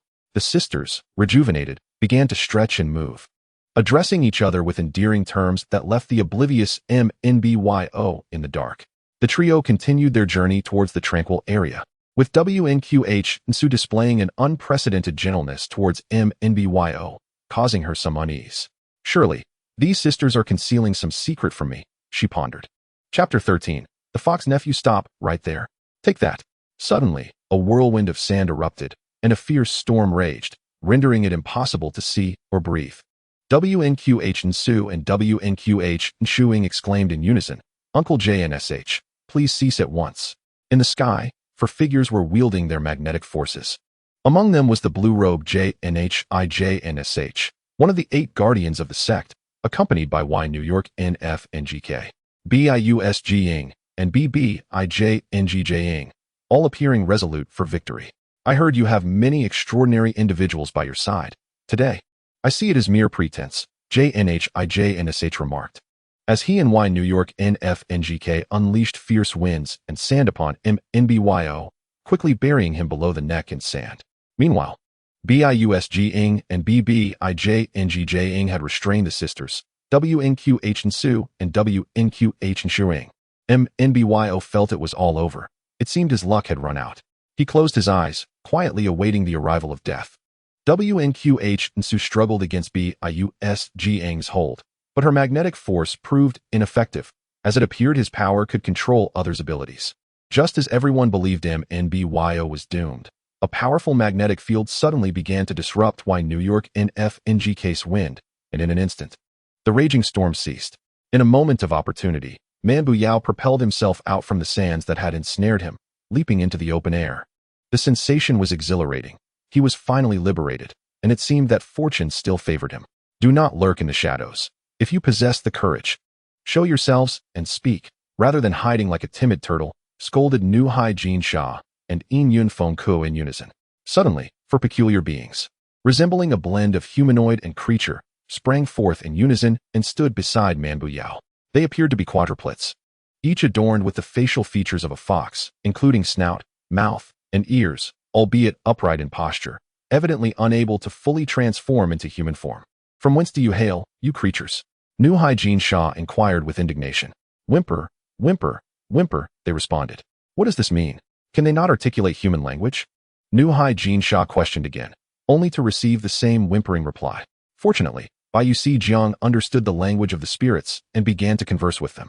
They expressed that they had come to rescue Uncle Manbu Yao, declaring that today would witness no survivors among them. He translated their words to Nu Hai Jin Sha, Yin Yun Feng Ku, and Bu Bai Jing Jing. What audacity! Let us inquire what manner of beings they are, Nu Hai Jin Sha retorted. Whimper, whimper, the creatures insisted. They claim they have no information to offer, Bai Yusi Jiang translated. Then there is naught left to discuss. Let us engage, Nu Hai Jin Sha commanded, unleashing the magnetic force to disperse clouds of sand, while Yin Yun Feng could summon fierce winds to assault the four entities. They were unprepared for the formidable magnetic prowess of these four creatures. One of them, harnessing its magnetic energy, conjured a black vortex in the sky, drawing in the sandstorm and tempest unleashed by Nu Hai Jin Sha and Yin Yun Feng Ku. Another, with hands clasped, released a magnetic energy fox that darted toward Nu Hai Jin Sha and Yin Yun Feng Ku. Sensing imminent danger, the two attempted to flee, but their efforts were in vain. They were torn apart by the magnetic fox. Observing this dire scene, Bai Jiang released Wanqi Hanxue and began to prepare to dominate the magnetic energies of the four creatures. The two that had refrained from attacking earlier now initiated their own magnetic forces, encasing the quartet within a protective barrier, rendering Bai Jiang's control ineffective. Realizing he had no choice but to take action himself, Bu Bai Jingjing released Wanqi Hanxue and unleashed a barrage of magnetic arrows aimed at the four creatures. Astonishingly, these arrows penetrated the protective barrier, swiftly targeting the four entities within. The creatures leapt into the air, escaping the onslaught of arrows. However, the arrows did not vanish upon missing their mark. Instead, they seemed to possess a tracking capability, redirecting themselves to pursue the four beings once more. Seizing the opportunity, Bai Jiang attempted once more to harness the magnetic energies of the quartet, but just as he began to sense their forces, the protective barrier thwarted his abilities. The protective barrier this time was conjured through the combined efforts of the four demons, resulting in a formidable strength. As the magnetic arrows were deflected by the barrier, they vanished into thin air. Bai Jiang and Bu Bai Jingjing also embraced their spirit of collaboration, as the two began to jointly manipulate magnetic energy, unleashing even more powerful magnetic arrows directed at the four demons. Realizing the gravity of the situation, the four demons erected additional layers of protective barriers to counter the assault. Following a tremendous uproar, their protective barriers dissipated, while the magnetic arrows gradually faded back into the natural magnetic field. Since my debut, I had never encountered such a resilient adversary, Bu Bai Jingjing exclaimed in frustration. Today, we must subdue the demons, or the reputation of our sect will be tarnished. Bai Jiang asserted. Agreed. We have no choice but to fight to the bitter end, Bu Bai Jingjing declared. The two continued to jointly harness magnetic energy, releasing increasingly formidable magnetic arrows that reached their ultimate limits in terms of penetrating power, quantity, and speed. Witnessing this, the four demons exchanged knowing glances and summoned all their strength to unleash a massive magnetic fist, striking heavily upon Bai Jiang and Bu Bai Jingjing. Chapter 14. Mischief. That was close. The two narrowly avoided being flattened by the magnetic fist. Bai Jiang and Bu Bai Jingjing, being among the elite of their sect, possessed considerable resilience. Despite their efforts, the four fox demons managed to inflict severe injuries upon the duo, leaving them devoid of magnetic energy. What is your true nature? Why do you oppose us from the outset? Bai Jiang inquired in the language of demons. Because you oppose our uncle man, we must confront you. The four foxes replied. He deceived me first, luring the princess Wang Chong of the Wuluan Sect. That is why we came to retrieve him, Bai Jiang lamented. We are unconcerned with such matters. Should you dare to harm our uncle man, we shall ensure your demise. The foxes retorted with a hint of anger, gesturing animatedly as they continued to manipulate magnetic energy against them. Wait. We are entirely out of magnetic energy. Do you possess the skill to engage us in hand-to-hand combat? Bai Jiang contemplated shrewdly. We shall fight. We fear you not. The four little foxes boasted. Very well, from this moment, we shall refrain from using magnetic energy. Bai Jiang replied with a sly grin. Agreed. The four little foxes concurred. With sleeves rolled up, Bai Jiang and Bu Bai Jingjing prepared to engage in combat with the four foxes. The foxes likewise discarded their weapons and advanced to confront the two. However, as the battle commenced, they soon discovered that their strikes inflicted little to no damage upon Bai Jiang and Bu Bai Jingjing, while their own fists became bloodied from the impact. In contrast, Bai Jiang and Bu Bai Jingjing struck with precision, landing blows that made the foxes squeal in distress. Beside them, Wanqi Hanxue could no longer bear the sight, exclaiming, Is this not sheer bullying? Are you not, in essence, monstrous? Do not allow yourselves to be deceived by these two. They are clad in soft hedgehog armor, rendering you incapable of inflicting harm upon them. She conveyed her thoughts through the art of telepathy to the four foxes. Now it made sense. No wonder they had remained unscathed. All too cunning, these humans, the four foxes realized. Since you resort to trickery, you cannot fault us for our lack of compassion. They reached a consensus through their telepathic communication, agreeing to strip the two of their soft hedgehog armor. The four foxes divided into two groups, launching their attacks on both the upper and lower halves of their adversaries. With a rustling sound, they forcefully tore the armor from the two individuals, utilizing magnetic force to shatter the pieces into oblivion. Bai Jiang and Bu Bai Jingjing were infuriated. Their advantage had vanished, and it seemed increasingly difficult to regain the upper hand. The four foxes, witnessing the lack of armor protecting their foes, felt an overwhelming surge of vindictive rage. They leapt forward, aiming directly for the faces of their adversaries, who, unwilling to surrender, retaliated with their fists, engaging in fierce combat. In this round of brawling, neither side emerged unscathed. The four foxes bore numerous bruises, while Bai Yuxijiang and Bu Bai Jingjing sported various shades of black and blue. Complete with swollen eyes, thickened lips, and altered noses, an array of injuries unfolded in a cloud of dust and cries. After a grueling half-hour of bloodshed, neither party gained the upper hand, both left wounded and gasping for breath, their vision shimmering with golden spots, all experiencing a state of oxygen deprivation. I command you to return at once. Wanqi Hanxue ordered imperiously. Your Highness, we too cannot defy royal decree. I beg your pardon for my disrespect, Bai Yuxijiang replied. Do you wish to provoke this princess? Do you know what punishment my father would impose for making me unhappy?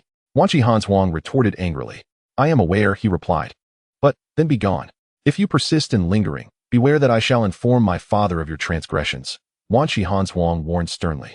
Bai Yuxijiang and Bu Bai Jingjing exchanged a knowing glance. After all, this princess was not like her elder sister. She was the daughter of the beloved queen of humanity, whose favor was paramount. Offending her was no trivial matter. We take our leave. The two retreated in disgrace, fortunate to have narrowly escaped disaster. Who are you? Man Bio inquired. Stop. Enough with the yipping. I do not understand. Man Bio interrupted the fox's mystical speech.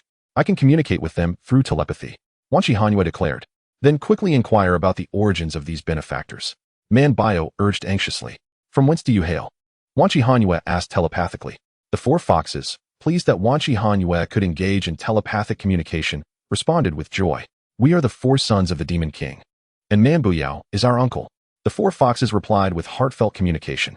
Ah, that explains their relentless dedication to safeguarding Man Buyao. They are indeed the four noble sons of his sworn brother. At this moment, the four foxes transformed into four charming little boys, leaving Man Buyao, Wanqi Hanxue, and Wanqi Hanxue in a state of perplexity. Do not be alarmed. We can only unleash our true potential in battle. But we can revert to our cultivated forms when not fighting, the four foxes elucidated. Ah, so you are my dear nephews. Come here, and let your uncle examine your injuries, Man Buyao said, his heart aching as he gazed at the wounds on the children's faces. We are not afraid. In the Yin sect, we do not have cowards. These injuries are trivial. The four foxes, no, the four boys, remarked with calm composure. Chapter 15. Disappearance. I believe it is prudent to initially agree to their marriage proposal, declared a resplendent middle-aged woman adorned in jewels. Absurd. If I were to marry my daughter to my sworn enemy, how could I command respect thereafter? Retorted an elderly man clad in luxurious robes, his head adorned with a beaded cap, and his feet shod in exquisite golden shoes. These two were the human king and queen, the latter suggesting that her husband acknowledge the marriage of Man Buyao and Wanqi Hanxue, a notion the human king found utterly unacceptable. My intention is to temporarily consent to their marriage, deceiving them back to the far fragrance palace. There, we can utilize the 1,000-year-old herb, the Duan seagrass, and incorporate it into their meals, ensuring that within half a month, they will forget everything. At that point, we could easily implicate Man Buyao in a crime and have him eliminated, thus preserving our forces. The queen schemed with a sinister smile. This way, we can achieve 3 objectives: reclaim the crown princess, eliminate that wretched Man Buyao, and retrieve the Chui Song scroll. Ah, the queen's plans are indeed intricate. The human king complied wholeheartedly with her every suggestion. The Chui Song scroll is to be presented as the crown princess's dowry from Man Buyao, the queen asserted. Why is that? The king inquired, perplexed. Though the Chui Song scroll is an ancestral heirloom, its mysteries remain unsolved, rendering it little more than a pile of bones. Yet in Man Buyao's possession, it could serve our purpose well. When the Demon King and that nameless youth come to cause trouble, we shall have our retort ready. The queen replied cunningly.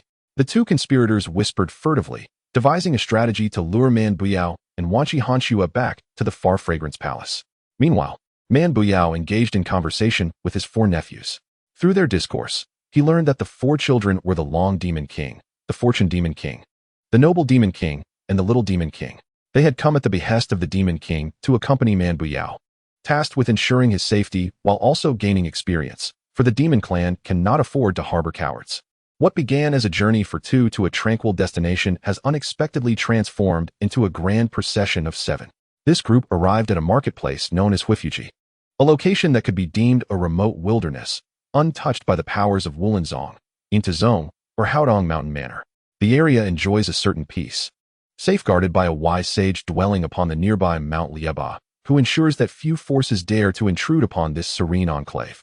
From a distance, Mount Lieba appears shrouded in ethereal white clouds that embrace its waist, adorned with pure snow upon its shoulders, while fiery rocks simmer ominously at its peak, and verdant grass and trees flourish at its lower slopes.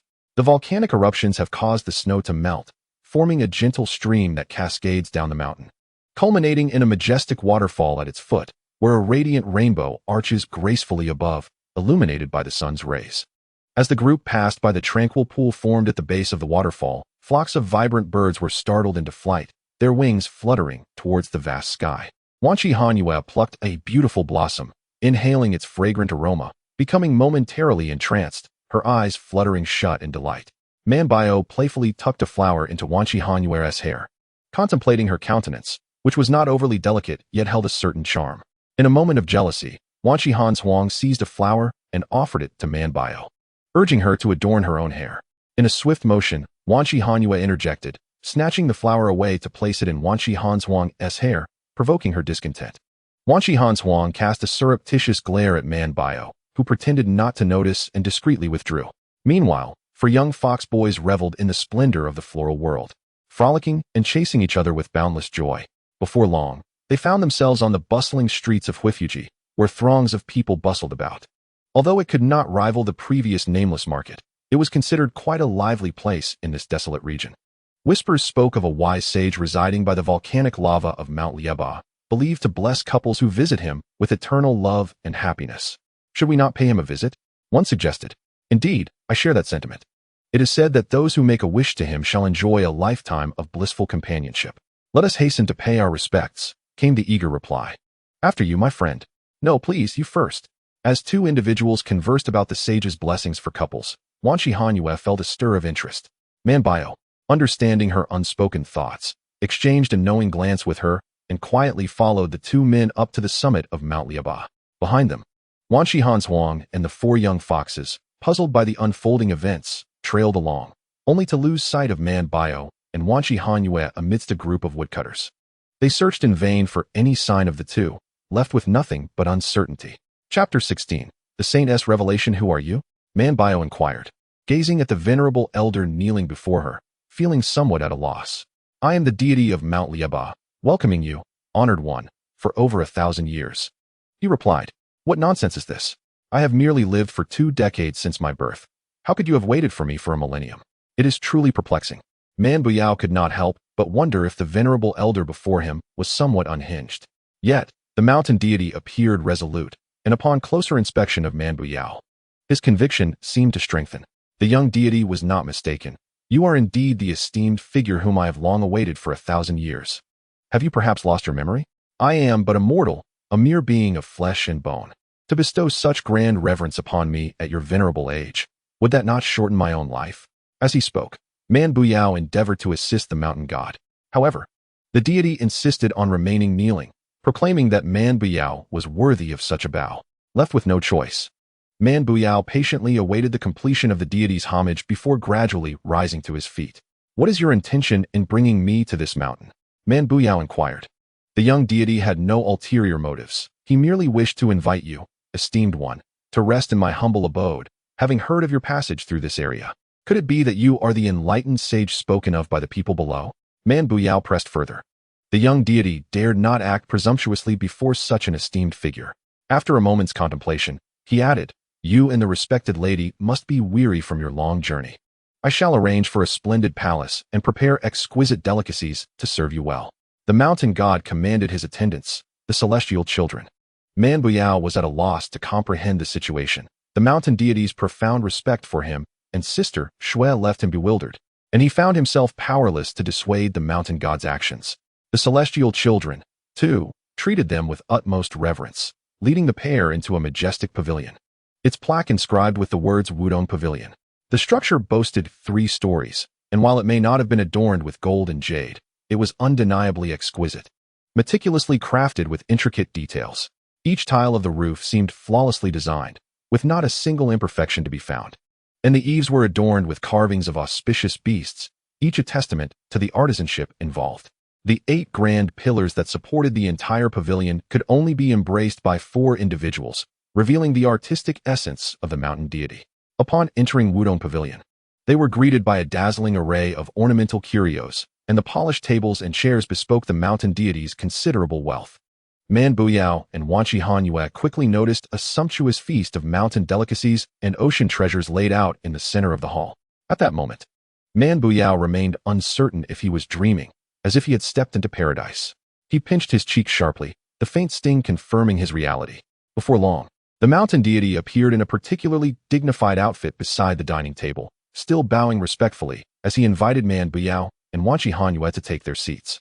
Once seated, the mountain god poured wine and exchanged pleasantries typical of a banquet, leaving the couple utterly bewildered and at a loss for understanding. Man Buyao's mind was filled with questions. What kind of scene was this? What was his true intention? Why would such an illustrious mountain deity extend such hospitality to a mere mortal like himself? In the midst of his leisurely travels, Husui found himself in a predicament, surrounded by 4 elderly men dressed identically to him, who were endeavoring to suppress him with their magnetic prowess. It seemed evident that these individuals had come to capture him. Little did they realize, Husui's magnetic ability had already ascended to the diamond level, while these 4 were clearly of the golden level. Thus, apprehending him would prove to be no simple task. Junior brother, cease your stubbornness and return with us to the boundaryless mountain at once. This place is fraught with peril, teeming with filth and danger. It is not a suitable place to linger, admonished his senior brother, Li Jishan, in a stern voice. Senior brother, the realm is filled with breathtaking landscapes, where humans, demons, and beasts coexist harmoniously. How can you speak so disparagingly? Husui retorted defiantly. What you observe is merely the surface. The hearts of all beings here are shrouded in darkness, selfish, greedy, narrow-minded, capricious, and devoid of virtue. Having been here for just a few days, what can you truly discern? Do not burden our master with excessive worry. Hasten back with us, Li Jishan implored, appealing to reason and emotion. I shall not return. What can the 4 of you possibly do to me? Husui responded with unabashed pride. How infuriating. The 4 were momentarily rendered speechless.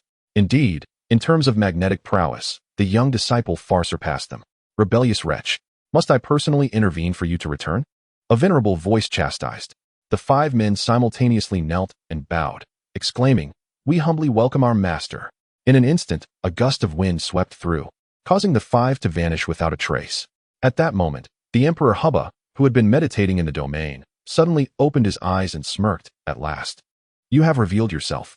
The sealed Qi Lu Tai Huang beside him let out a series of low growls. When the supreme being of the 3 domains descends, your good days will come to an end. Ha ha ha. The Emperor Hubba appeared quite helpless at this juncture. Chapter 17. Husui's farewell. After several rounds of drinks and a variety of dishes, Man Buyao and Wanqi Hanxue were thoroughly satisfied. Man Buyao expressed his desire to leave, and the mountain deity did not impede him, remaining respectful as he ordered attendants to escort the 2 down the mountain. As they descended, Man Buyao still found it hard to believe that he was in the real world, where such a renowned mountain deity treated him with such deference. The mountain deity spoke from the heart. He truly regards you as the supreme being of the 3 domains, Wanqi Hanxue asserted. Could it be that he mistook me for someone else? Man Buyao questioned, perplexed. What else could it be? A mere mortal like you could never be the supreme being of the 3 domains. Wanqi Hanxue jested. Sister, brother-in-law, Uncle Man. Familiar voices called from a distance. Upon looking, they recognized Wanqi Hanxue and the 4 little fox spirits who had been searching for them. The group joyfully reunited, exchanging greetings and expressing their concerns for one another. Just then, a pigeon flew in from afar, landing directly on Man Buyao's shoulder, emitting a mournful coo. He has come to deliver a letter to you. Wanqi Hanxue discerned the heartfelt message of the dove. Man Buyao carefully cradled the dove in his hands and then noticed a scroll of paper wrapped around its leg. Gently, he untied the paper, and as he unfolded it, a radiant light burst forth, revealing the visage of Husui. Elder brother, I have been captured by my master, and my fate is uncertain. May we be reunited in our next life. With that, he vanished. Man Buyao was utterly stunned by this unforeseen turn of events. As if an electric current had coursed through him from head to toe. Boom. It felt as though the heavens had collapsed upon him. He had barely spent a month with this brother, and now they were to part in life and death. How could he possibly find solace? I must go to the unbounded mountain to rescue my brother. I must implore the revered sage to grant him a chance at life, Man Buyao murmured. Wherever you go, I shall follow you, brother man. Wanqi Hanxue declared. No, this journey is fraught with peril. I cannot allow Sister Shui to accompany me into such danger. Man Buyao firmly opposed her desire to follow. If anything were to happen to you, how could I live on alone? Even if it means traversing mountains of blades and seas of fire, I, Wanqi Hanxue, shall never leave your side, she insisted. It seemed that Wanqi Hanxue had made up her mind, and if Man Buyao were to stubbornly refuse her companionship, it would be rather narrow-minded of him. After much contemplation, he finally resolved to allow Wanqi Hanxue to accompany him to the unbounded mountain. Sister-in-law, I wish to join as well. Wanqi Hanxue exclaimed. You cannot go.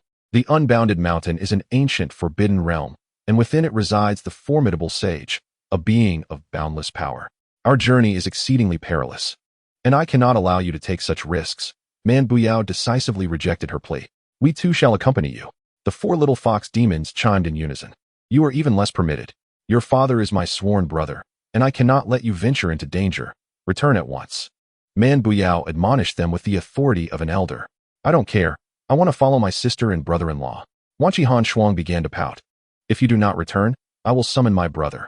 Wanqi Hanxue threatened. No, sister, please don't summon that pestilence. I am terrified of him. I'll leave right away. Wanqi Hanxue whined as she hurriedly departed from the scene. Do we, indeed, have a brother? Man Buyao inquired, testing the waters. Yes. His name is Wanqi Hanxue.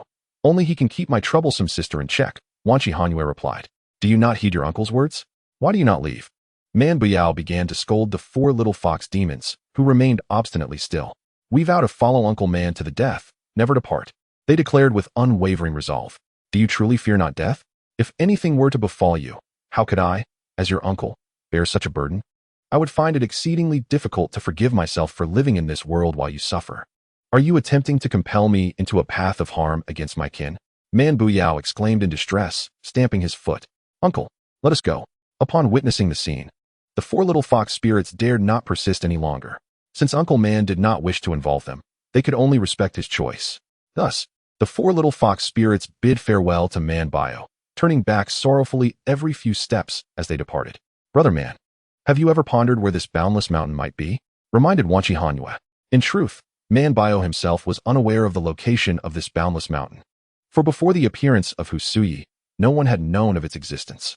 Just as Man Buyao was engulfed in anxiety, a purple orb of light emerged in the distance, proclaiming, if you wish to know the whereabouts of the boundless mountain, follow me. Without a moment's hesitation, Man Buyao dashed after the orb. Brother Man, be wary of deception. Yet, Man Buyao paid no heed, and in a short while, he had already traveled over a mile. Chapter 18. The barrier is shattered. The purple orb led Man Buyao and Wanqi Hanxue on a swift journey, traversing an eerie and desolate region for a full 3 months. This is the outer barrier of the boundless mountain. As for how to enter, you shall devise your own plans. With that, the purple orb vanished from sight. Emperor Hu Ba, you have come seeking me. An elderly man, frail and aged, peered at Man Buyao and Wanqi Hanxue through a scroll, shaking his head repeatedly. Man Buyao surveyed his surroundings with incredulity. The area was serene, desolate, and oppressively hot. Isn't there a barrier protecting it? Wanqi Hanxue reminded him. The key is, how can this barrier be opened? Man Buyao attempted to touch the air around him, hoping to make contact with the barrier. What makes you think that a mere mortal can touch the barrier? Came the voice of the purple orb once more, though this time it manifested as an old man, suddenly appearing behind Man Buyao and Wanqi Hanxue. Who are you? Man Buyao demanded sternly, shielding Wanqi Hanxue. Ah, who I am is of little importance. What matters is whether you are willing to request my assistance in opening the barrier. The old man stroked his beard. I, Man Buyao, have not yet fallen to the depths of seeking assistance from others. Man Buyao regarded the old man with utter disdain, believing that no one, especially a frail elder, could breach a barrier set by the mighty Su Shang, the strongest ruler among the 3 realms. What an arrogant mortal! The old man, now visibly irate, revealed a hint of imposing authority upon his face. He was no ordinary individual. Though I could not sense his inner thoughts, he was the second person, aside from my sister, whose essence I could not perceive. However, I had sensed his terrifyingly powerful aura. This man is certainly no commoner. Your arrogance may lead to your downfall. Wanqi Hanxue cautioned Man Buyao in a low voice. With a flicker of realization, Man Buyao swiftly altered his demeanor. Forgive my insolence. Esteemed elder, my words were unworthy. I humbly ask for your leniency, he said with utmost respect. The old man's fearsome visage softened considerably. Time has passed swiftly. Yet you exhibit remarkable discernment. There is no need for punishment. Simply kneel and sincerely beseech this old man, the elder remarked. Man Buyao immediately complied, bowing repeatedly like a chick pecking at grains. I have been quite offensive, esteemed elder. Your noble character fills me with shame. I implore you to overlook my transgressions and extend your aid to me with your formidable power.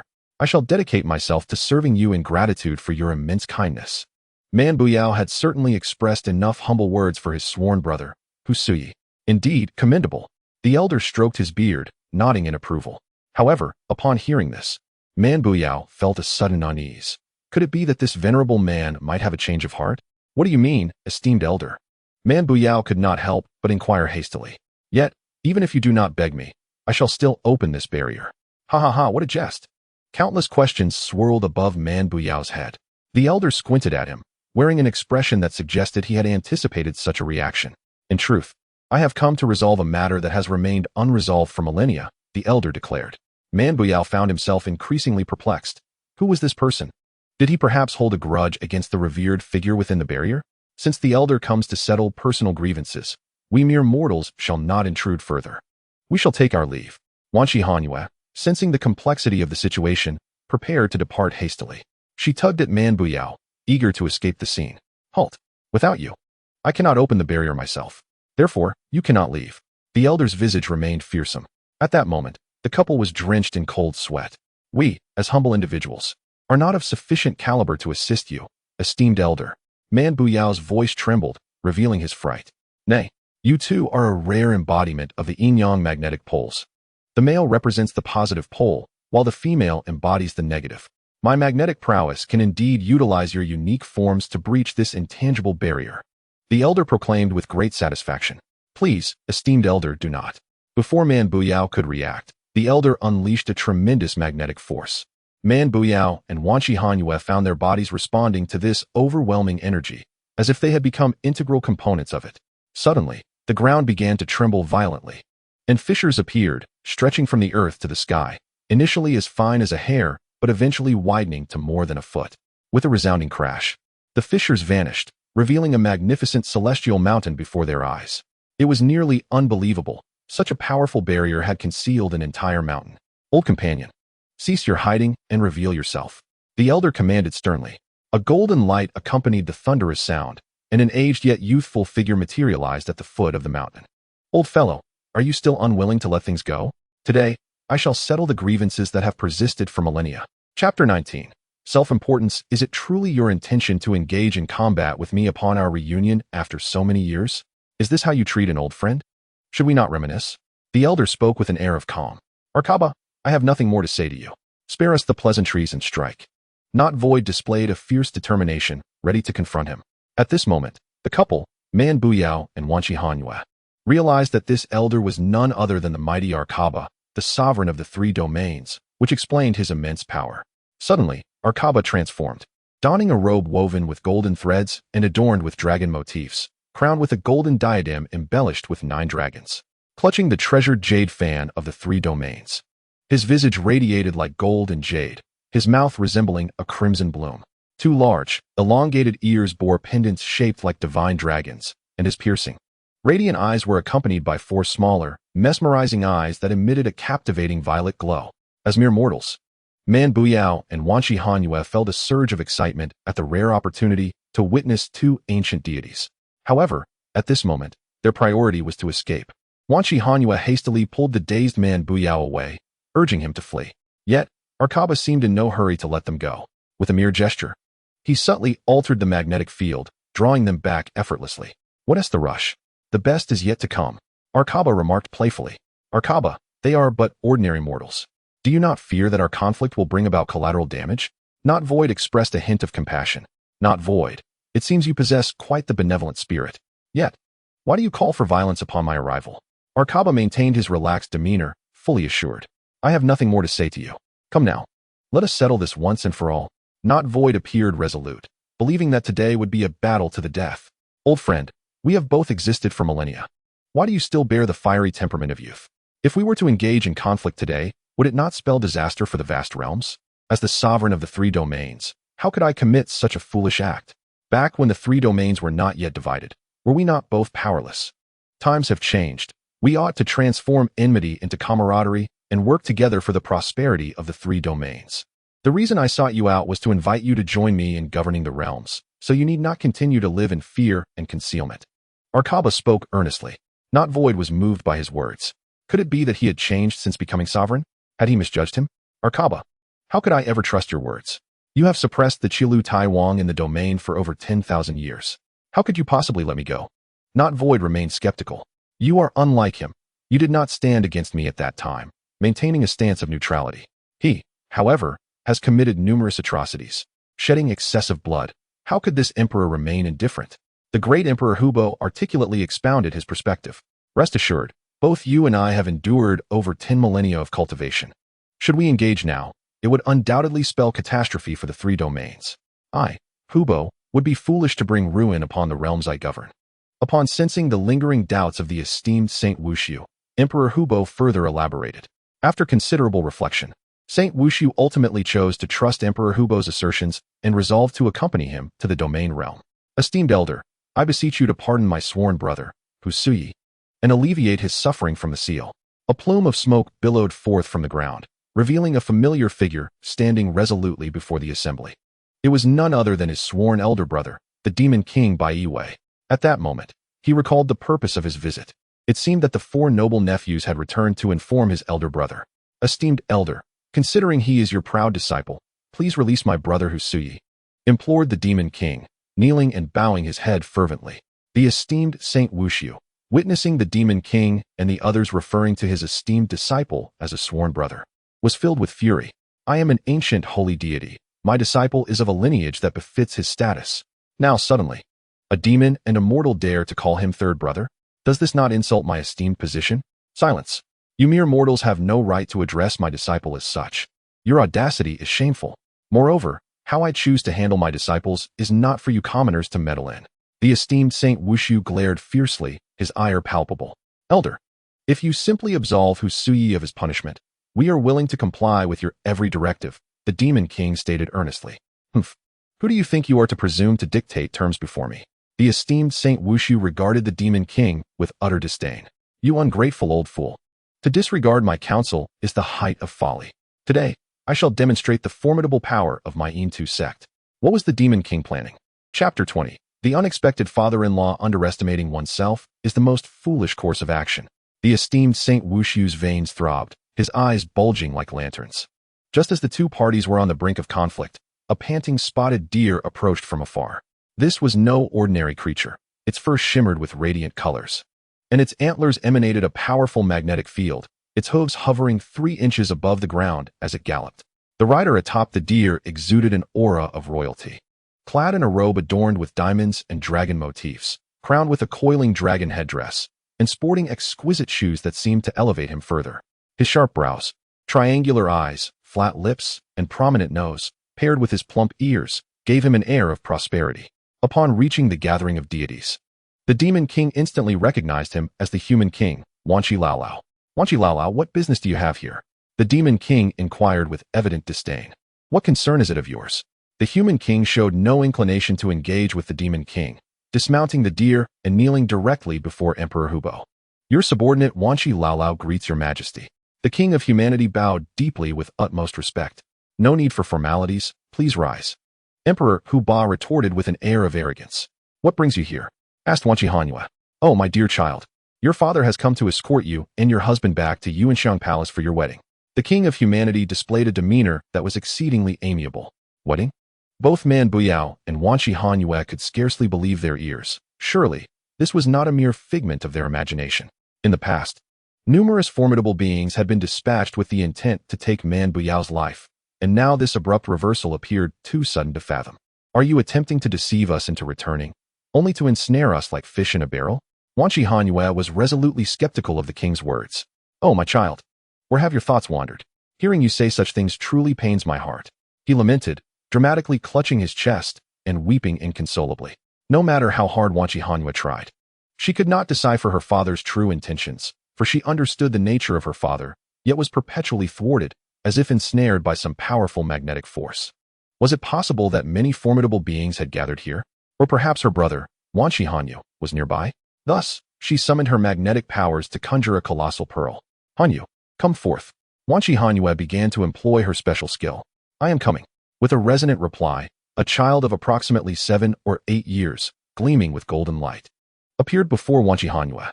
Indeed, it is you. She sensed that Wanqi Hanxue had been summoned from behind the mountain.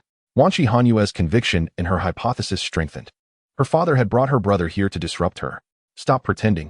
You must have some ulterior motive, or else why would you bring my brother here? Wanqi Hanxue questioned without reservation. How can you doubt your father? I have genuinely consented to your marriage with Man Burao, and your mother has also given her approval. The king of humanity spoke with utmost sincerity. Sister, I miss you so much. Let us return to Yuanxiang Palace. Wanqi Hanxue pleaded with a tone of childish affection. We cannot go back. Once we do, we may never return. Be a good brother, and do not act selfishly. Though Wanqi Hanxue held deep affection for her half-brother, she knew that her father and mother would not readily permit her union with Man Burao. There was undoubtedly a scheme afoot. Sister, you no longer want me. Wanqi Hanxue began to sob. Wanqi Hanxue found herself on the verge of succumbing to her emotions. She was a woman of strong words, but tender heart. Though she spoke with fierce resolve, her heart had completely surrendered. Her bond with this brother surpassed that with her sister, Wanqi Hanxue, and astonishingly, they shared a reciprocal divine energy. Wanqi Hanxue could summon her brother. Whenever Wanqi Hanxue was bullied by Wanqi Hanxue, she would simply call upon Wanqi Hanxue, and Wanqi Hanxue would flee like a mouse before a cat. MNBYO, though reluctant to create a rift with his esteemed father-in-law, recognized the need to extend an olive branch given the latter's overture. Thus, he resolved to venture to the Yuanxiang Palace. Sister Su, since your father has consented to our union, we ought to honor his wishes and return to the Yuanxiang Palace, MNBYO articulated. Brother MN, you are unaware. My father is entirely under the sway of my mother, who is cunning and capricious, showing me no such kindness. Surely, she has devised some trap awaiting us. WNQH and Su expressed her discontent. Sister Su, do not judge their intentions with a narrow mind. Perhaps their overtures are sincere. Would you not risk hardening their hearts? MNBYO continued to counsel her. But I fear for the hardships they may impose upon you. WNQH and Su protested, but before she could elaborate, MNBYO pressed his finger gently against her lips. For your sake, I am willing. Even if the path to Yuanxiang Palace is fraught with peril, MNBYO shall not utter a word of dissent. His determination appeared unwavering. Chapter 21. The unyielding saint sealed away. Have you had your fill of chaos? The Emperor HB voiced, seemingly indifferent to their matrimonial affairs, his tone sharp. Since you have spoken thus, Brother MN, I shall refrain from further opposition. I bid you all farewell for now. WNQH and Su addressed the assembled powers. Very well. The Emperor HB raised his chin, not deigning to meet WNQH and Su's gaze. Consequently, MNBYO, WNQH and Su, WNGRN, and WNQH New York hastily departed from BG Mountain. Who was it that dared to confront me? The unyielding saint inquired coldly. It was I, the Lord of YNT Sect, the King of all demons, BIYWI. The Demon King maintained an imperious demeanor. Is that so? Are you perhaps feeling a bit impatient with life? The unyielding saint retorted, his fury palpable. Demon King, cease this at once. The Emperor HB interjected. Sensing the precariousness of the situation, the two conflicting forces gradually subsided, for had the Emperor not intervened, the Demon King's might would have surely overpowered the unyielding saint. Though the Demon King halted his display of power, he continued to glare fiercely at the unyielding saint. The unyielding saint, incensed by the Demon King's demeanor, found his position as a dignitary prevented him from escalating the conflict further. Why are you two so filled with rage? The Emperor HB feigned ignorance. He sealed my sworn brother, HSY. The Demon King blurted out. He descended the mountain without permission, defying the sacred rules I established. Expelling him was a gesture of great mercy, for I had no obligation to reclaim his power. The unyielding saint defended himself. Humph. Sealing him is no less painful than slaying him outright. The Demon King retorted furiously. Very well, then I shall grant him that release. With those words, the unyielding saint prepared to act. My old comrade, since you are inclined to accompany me to the realm of domains, why then should you treat your own disciples so unjustly? Join me in the domain and serve together. Would that not be a delightful prospect? The Emperor HB remarked amiably. The profound generosity of the great emperor is duly acknowledged, yet my unworthy disciples are unfit to partake in such exalted rewards. Let them venture forth, each to wander the vast expanse of the world, estranged from one another. The esteemed Saint Busu seems intentionally to urge his disciples away from this place. Over the span of millennia, he has accepted a total of 36 disciples, who in turn have received 108 grandchildren. Now, apart from Husu Yi and the little master of the Demon King, all other disciples and their descendants stand behind the venerable Saint Busu. Upon hearing their master's decree to part ways, a sense of inexplicable sorrow enveloped the disciples and grandchildren, many of whom had already deduced the intentions of Emperor Huba. Yet, what recourse do they have? Should their master engage in a fierce confrontation with the old rogue Huba, it would inevitably bring calamity to the three domains, especially to the myriad of beings inhabiting the realm of 10,000 lives, leading to catastrophic consequences. Emperor Huba had already articulated the stakes to their master through courteous discourse, compelling him to willingly accompany the old rogue to the domain. In this journey, it is certain that Emperor Huba will confine the venerable Saint Busu within the domain, subjecting him to torment akin to that endured by the Tai Huang of Qi Lu. However, some foolish or self-serving disciples failed to grasp the situation, questioning why the opportunity to serve in the domain was declined by Busu. Those disciples who had long seen through the facade exclaimed, "Master, your disciple bids farewell. Esteemed master, your grand disciple bids farewell." They knelt and prostrated themselves 3 times, parting with tears. The ignorant and greedy among them remained reluctant to depart, harboring grievances against the actions of the venerable Saint Busu. Observing these oblivious individuals, the venerable saint furrowed his brow but remained silent. "Old comrade Busu, it is getting late. Shall we set forth?" inquired Emperor Huba, filled with anticipation. "Let us depart immediately. Please lead the way," replied the venerable Saint Busu. "Very well." With hands clasped behind his back, Emperor Huba ascended gracefully into the air. The venerable Saint Busu followed closely, also elevating into the sky. As golden halos began to envelop both Huba and Busu, they gradually vanished from the sight of the onlookers. The bewildered disciples and grandchildren began to murmur amongst themselves, mostly voicing complaints, some of which were quite unseemly. In the blink of an eye, Huba and Busu materialized within the domain. The domain is the sole primordial realm left over from the universe's inception, a place of chaos where yin and yang are indistinguishable, time is unvarying, and space is nebulous. Thus, it serves as the optimal location for sealing cosmic powers. It was here that Emperor Huba, after his resounding defeat of the Tai Huang of Qi Lu, chose to reside and subsequently sealed him within. As a dark portal gradually opened, flickers of cold black lightning danced within, evoking the sensation of an infernal entrance. "Old comrade Busu, shall I take action, or will you handle it yourself?" Emperor Huba inquired with a sinister grin. "No need for your assistance." With a resolute leap, the supreme saint of the void plunged into the ominous abyss, which promptly vanished from sight. "Ha ha ha! After millennia of solitude and suffering, I finally have someone to accompany me," the nearly deranged Chilu Tai Huang exclaimed. "Old Emperor, we are kindred spirits in our shared misfortune. There is no need to ridicule me," the supreme saint of the void replied, a hint of embarrassment coloring his words. Chapter 22. The madness of the heart. The newlyweds were ushered into their bridal chamber with a resounding and melodious announcement. The wedding of Man Buyao and Wanqi Hanxue came to a splendid conclusion. The entire Yuanxiang palace was adorned with festive decorations. Crimson lanterns hung from every pavilion, and freshly inscribed red couplets adorned all the doors. Whether high-ranking officials, stewards, servants, or maids, everyone donned vibrant attire, their faces forced into smiles. Wanqi Hanxue was led into the elegantly prepared Qingyuan pavilion, designated for her and Man Buyao. During this time, she attempted several times to distance Wanqi Hanxue from her royal parents, but her efforts were in vain. A sense of turmoil brewed within her, for she understood her mother all too well. Man Buyao had embarrassed her greatly by deceiving her and taking away her dignity. Her mother would not let this slight go unpunished. Surely, she had devised a scheme to deal with Man Buyao, for her current demeanor suggested nothing less. The king and queen were acutely aware of Wanqi Hanxue's formidable nature, hence they prevented Wanqi Hanxue from straying even a step away, intent on concealing their true thoughts from Wanqi Hanxue. Thus, the days passed, with Man Buyao and Wanqi Hanxue enjoying their time as princess and prince consort.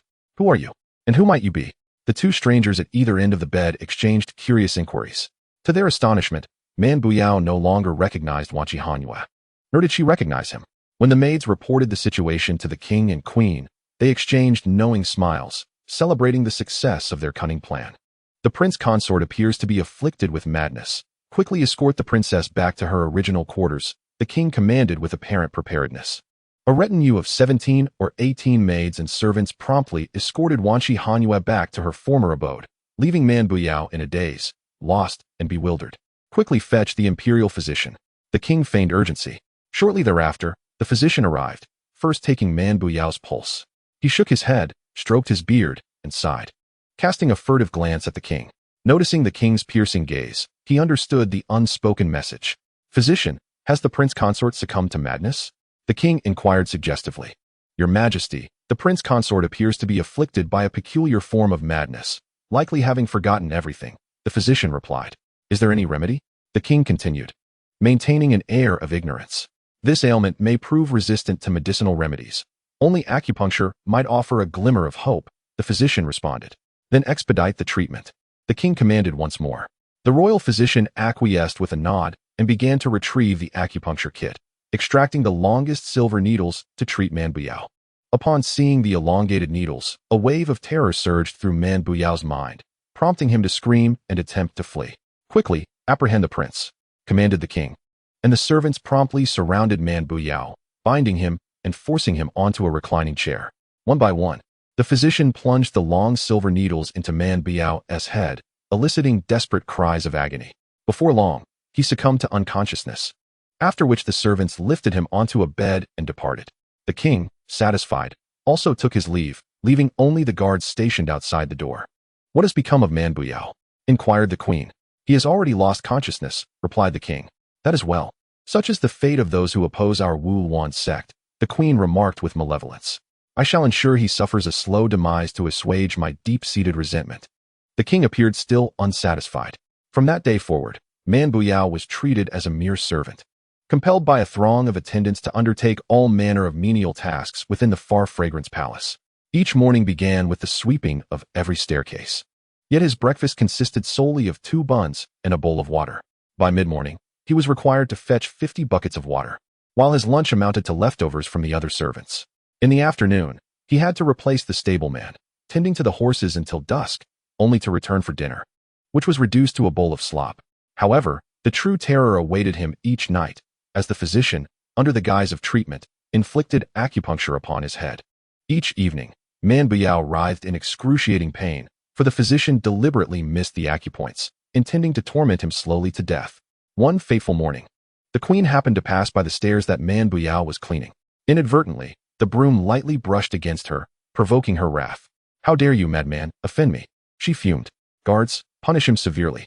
With her command, the guards swiftly descended upon Man Buyao, leaving him battered and bruised, with several ribs fractured. The servants then carried him to his Qingyuan pavilion, yet there was no intention of providing him with medical care. Lying on the couch, pain rendered him unconscious. And having secretly consumed a herb that induces unconsciousness, one could only wonder if he would survive the night.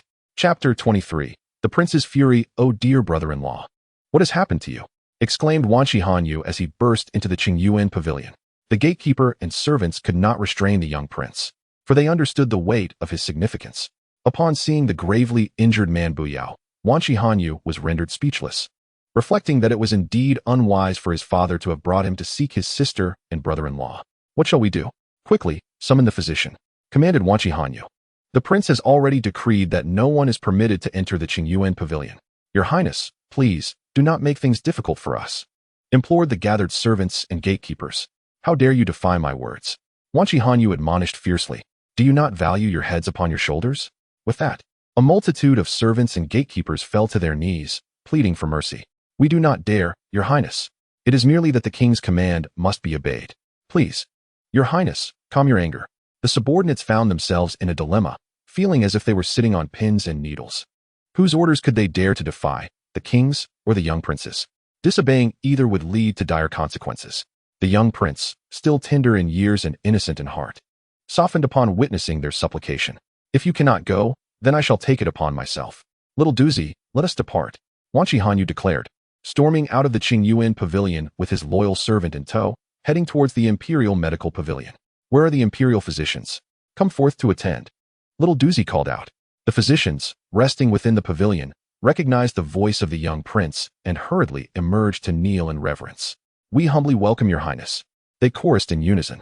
Despite his tender age, Wanqi Hanxue exuded an air of authority as he entered the Imperial Medical Pavilion, chest out and head held high, embodying the demeanor of a ruler. Which of you possesses the highest skill in treating red injuries? He inquired with a commanding tone. The chief physician, Qi Shuhai, had already received word of the young prince's intent to heal the duke, yet knowing that the king had previously ordered the physicians not to provide treatment, he hesitated to act. Your Highness, none of us here, myself included, are skilled in treating red injuries, he replied, bowing deeply. You worthless lot. You cannot even manage a single red injury, and yet you occupy your positions, drawing salaries without merit. You each deserve to be dragged out and executed. Wanqi Hanxue bellowed in fury. Instantly, all the physicians fell to their knees, trembling in fear. Your Highness, please, temper your wrath. Seeing their terrified expressions, the young prince felt a pang of sympathy. He recognized that this was the work of his father, making things difficult for his subjects. It was unnecessary to torment these servants. Thus, he stormed off, his anger unspent. The physicians, having narrowly escaped a crisis, released a collective sigh of relief, slowly rising and wiping the sweat from their brows, feeling as though they had survived a calamity. Upon returning to the Eastern Palace, Wanqi Hanxue found himself brimming with frustration. Unable to vent his feelings, he thus retreated to the training room to unleash his discontent upon the wooden posts. Observing his master in such a state, little Duzi felt a twinge of sympathy, and his mind began to race with thoughts. Your Highness, I have overheard the discussions among the servants, and it appears that our esteemed prince is not an ordinary figure. He once forged a brotherhood with the demon king of the Eldest sect.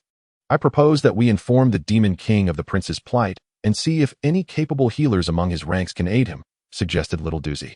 Foolish child, why did you not mention this sooner? Exclaimed Wanqi Hanxue, his eyes brightening as if he had glimpsed the dawn. Little Duzi, feeling foolish, began to slap his own face in self-reproach. Wanqi Hanxue swiftly intervened, forcefully shaking off his hand. Enough. The most pressing matter at hand is how we shall convey this message to the demon king. He glanced at little Duzi, feeling a twinge of concern. After all, little Duzi was but a child. Regardless of whether the Eldest sect could be located, the treacherous journey ahead was fraught with peril, and he could not allow the boy to accompany them. Little Duzi seemed to sense his master's intentions, his eyes twinkling as a new idea struck him. Your Highness, the second princess is the perfect choice. Not only does she possess the ability to traverse distances, but she also wields the art of invisibility, which minimizes the risk of encountering danger. Most importantly, she holds you in great fear. I am certain she would not dare to refuse your request, little Duzi said joyfully. Indeed, my second sister is cunning and possesses a multitude of schemes. Sending her would undoubtedly be an excellent plan. As the two deliberated on how to persuade the second princess to willingly deliver the message, a voice suddenly called from outside. The king approaches. Little Duzi quickly knelt on the ground, and Wanqi Hanxue followed suit to greet his father's arrival.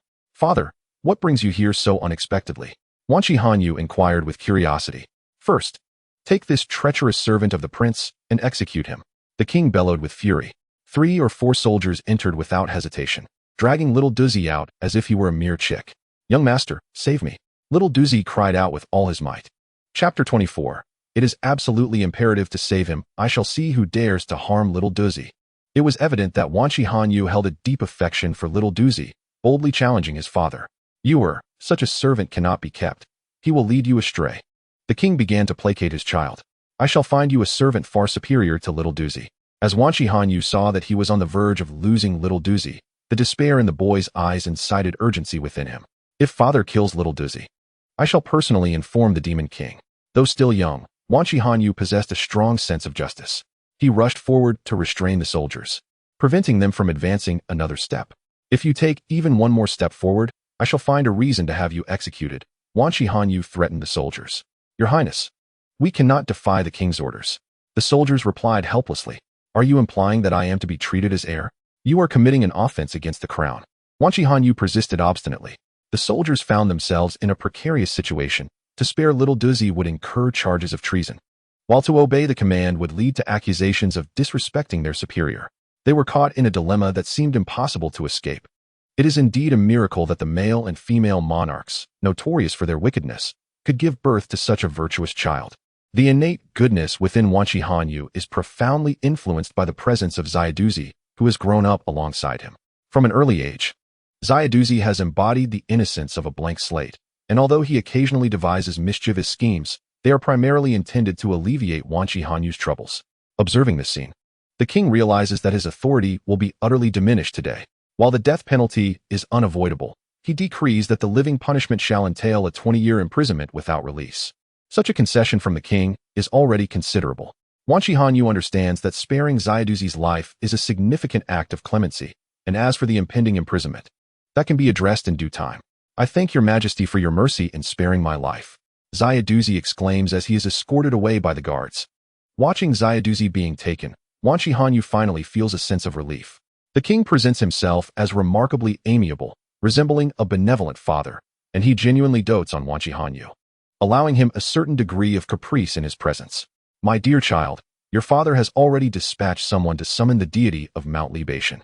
There is no need to trouble the busy demon king with such matters. Your father would never be one to disregard those in peril. Rest assured in the Eastern Palace. Awaiting good news, the king whispers reassuringly. Is this truly the case? Is it indeed so? Wanqi Hanxue remains somewhat incredulous and resolves to personally attend to his brother-in-law, Manbiu. No, I cannot remain idle in the Eastern Palace.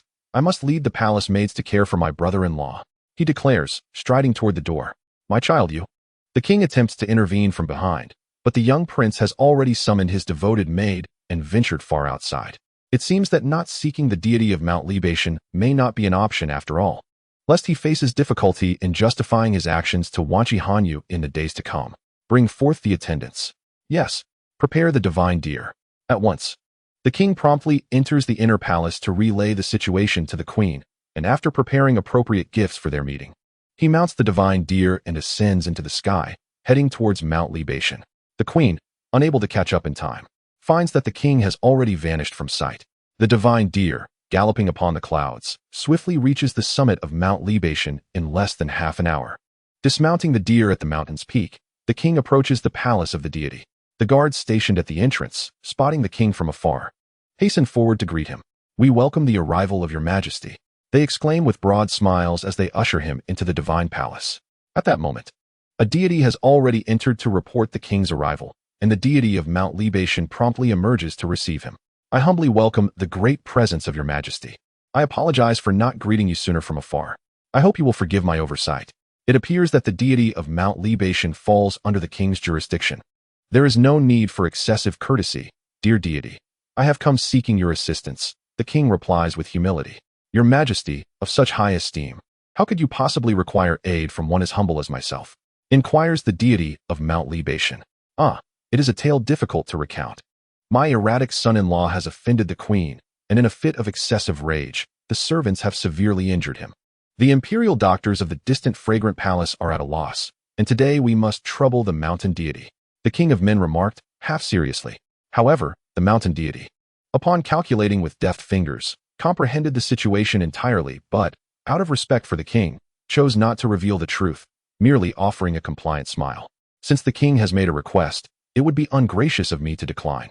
I am willing to go and render aid, declared the mountain deity of the White Mountain. Very well, time is of the essence. We shall depart at once. The king rose hastily, eager to return as the son-in-law's injuries were dire and could not be delayed further. Excellent, excellent, the deity replied, promptly preparing the necessary supplies to accompany the sovereign. Once everything was in order, the mountain deity soared into the wind, with the king riding swiftly on the divine deer, heading straight for the Emerald Pine Mountain. Chapter 25. The mountain deity arrives. This is indeed an encounter one must face on the path to divinity. The White Mountain deity murmured, O mountain deity, how grave is the son-in-law's condition? The king inquired anxiously. The injuries are quite severe. I fear even I may be powerless to assist. The mountain deity stroked his silver beard, visibly troubled. You must devise a solution, no matter the cost. The king implored, his anxiety palpable. There is a remedy, though I fear the king may not accept it. The deity expressed his dilemma. Why would that be? The king, puzzled, pressed for clarification. Well, it requires a precious item from your majesty.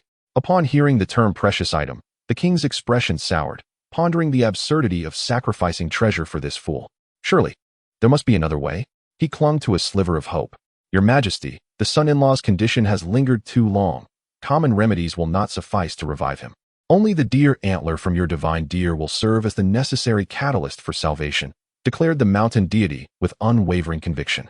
The king was greatly troubled, for he feared the queen, who would undoubtedly object to the removal of the antler.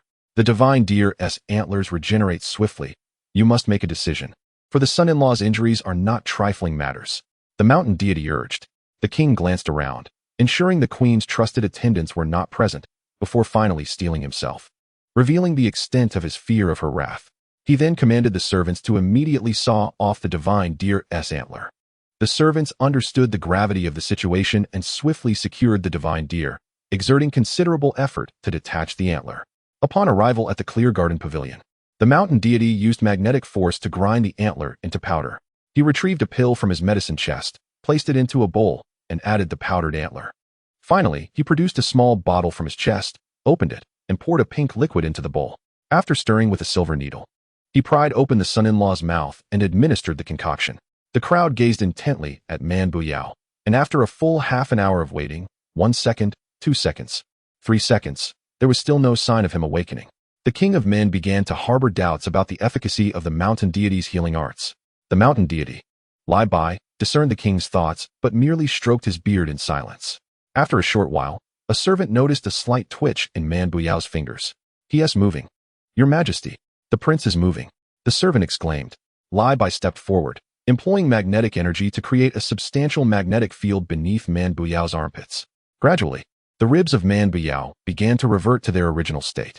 It was at this moment that Man Buyao slowly regained consciousness. The mountain deity's medicine was indeed miraculous. Man Buyao sat up from his bed as if nothing had happened and silently walked out of Qingyuan Pavilion, picking up a broom to start sweeping the courtyard. This scene astounded everyone, yet the king of men was fully aware of the situation, as was Li Bai, who had already calculated the course of events. However, he had no intention of intervening, knowing that fate had its own design, and this was a trial that Man Buyao must endure. Since the prince is well, I shall take my leave, Li Bai proposed. You must stay for lunch in the palace, the king urged, wishing to retain the mountain deity for a meal. The palace is replete with delicacies, yet I am unworthy of such luxuries. I am often visited by those seeking healing and cannot afford to linger. Li Bai insisted on departing. Since the mountain deity is resolute in his decision to leave, I shall not detain you further. I bid you farewell, the king replied, bowing deeply. Thus, Li Bai exited Qingyuan Pavilion and ascended into the sky, vanishing among the clouds. Soon after, this incident reached the ears of the queen, relayed by her trusted servant. The queen erupted in a frenzy, enacting every dramatic display imaginable, crying, wailing, and threatening to take her own life. When the king arrived, she was demanding poison. Enough of this ruckus, the king finally shouted at her. You dare to shout at me? The queen's madness intensified. I might as well not live if my own husband raises his voice at me. She seized a bedside dagger, attempting to harm herself. The servants, frightened, hurriedly restrained her and took the dagger away. I shall return when you have calmed down. With that, he waved his sleeve and departed. For this was not the first time the queen exhibited such behavior, and the king had grown accustomed to it. Mother, what are you doing? Wanqi Hanxue entered from outside, irritated. Upon seeing him, the queen transformed, wiping her tears and reaching out to embrace the young prince. Mother, could you please refrain from such antics? It is rather embarrassing for me. Wanqi Hanxue pushed her away in anger. Are you going to blame mother like your deceased father did? She lamented, on the verge of tears again. Mother, please do not play the victim before me. Everyone knows your strength. Who could possibly bully you? Wanqi Hanxue harbored a certain disdain for his mother, having once remarked that she lacked the regal demeanor befitting a queen.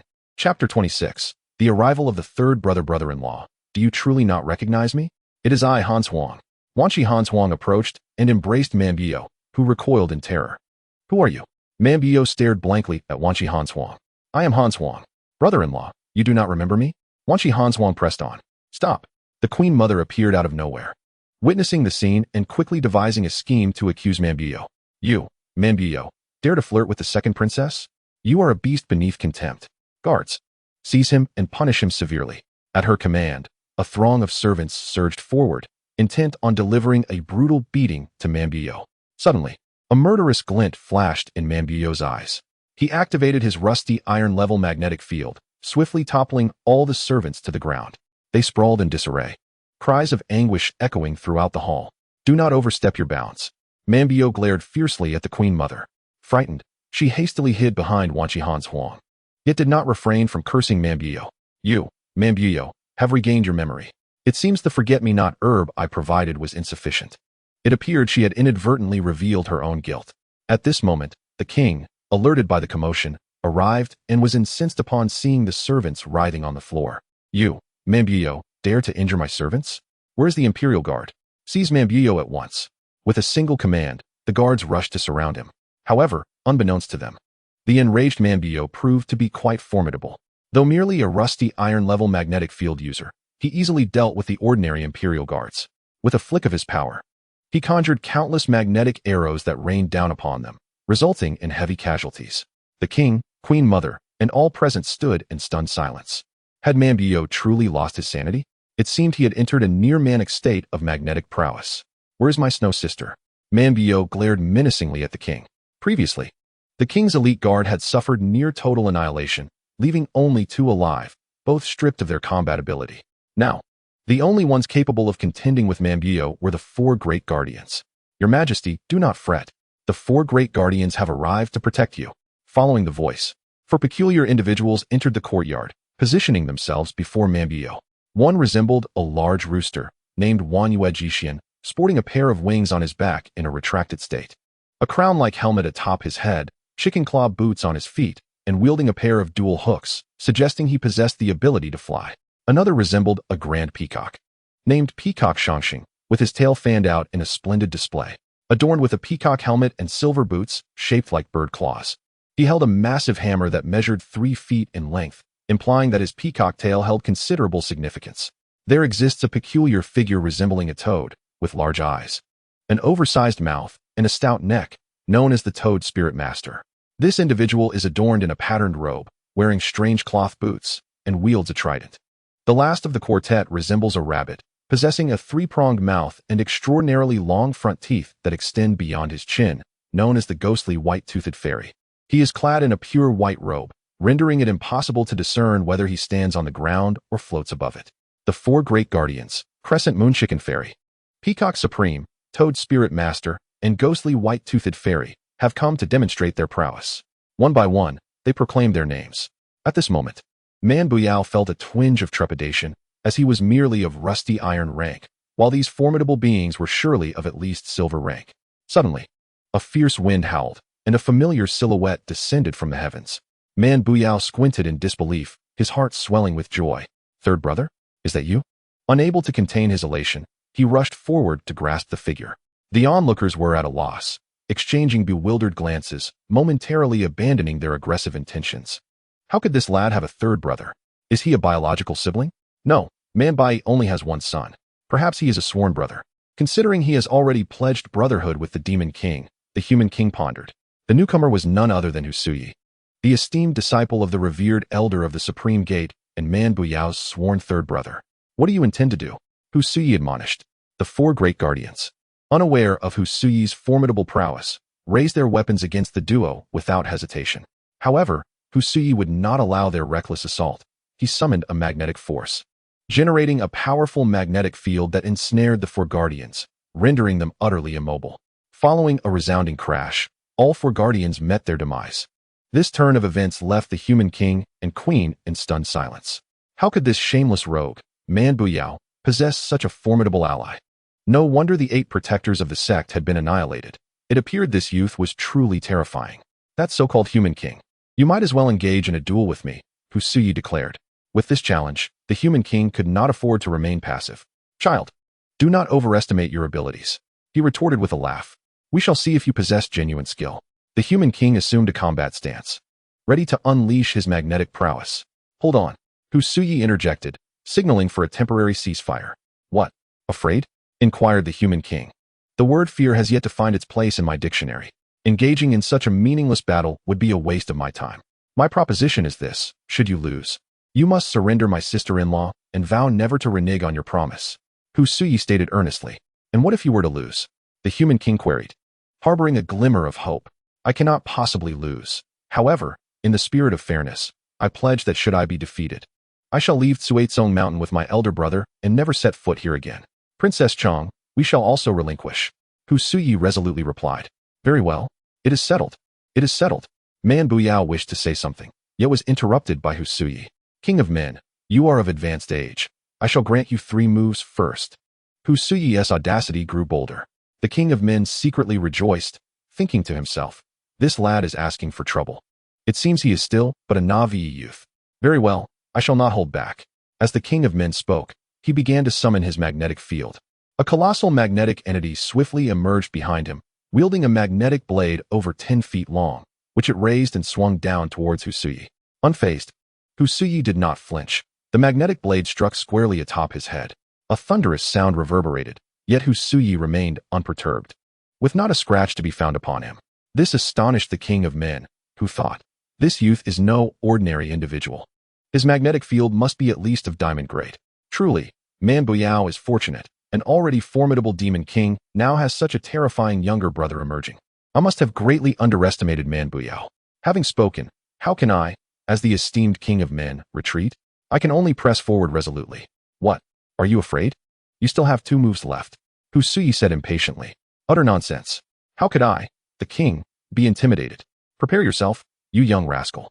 The king of men gritted his teeth and activated his magnetic field. From the clouds above, countless magnetic arrows descended in unison, all converging to unleash a relentless onslaught upon Husuyi. A cacophony of piercing sounds filled the air as dust billowed around Husuyi. Inexplicably, all the magnetic arrows were deflected. So, from whence did those penetrating sounds originate? It turned out that Husuyi had reached a state of illusion and reality, where his true magnetic essence manifested. The arrows merely penetrated his illusory magnetic field, and the dust was the result of its dispersal. However, only those of golden grade could penetrate Husuyi's deceptive field. The king of men's attack was commendable, nonetheless. Are you merely tickling me, king? Show me your true prowess. Husuyi provoked further, igniting the king of men's fury. Very well, you young rascal. Today, I shall let you experience the true terror of the ultimate power of the golden magnetic field. The king of men was thoroughly enraged, prepared to unleash all his might. The magnetic field began to shift, and Husuyi distinctly felt a powerful magnetic force coalescing. Soon, the ground trembled, and a massive magnetic head began to rise from beneath the earth. As he fully emerged, he opened his terrifying maw, and a massive tongue slithered out, ensnaring Husuyi and drawing him into its depths, where it began to chew with a deliberate motion of its jaw. The enormous magnetic being's eyes emitted piercing green rays, and a chilling aura emanated from its nostrils. Man Boyo, witnessing this scene, felt profound concern. Who knew the human king possessed such a dreadful ability? Was my third brother doomed?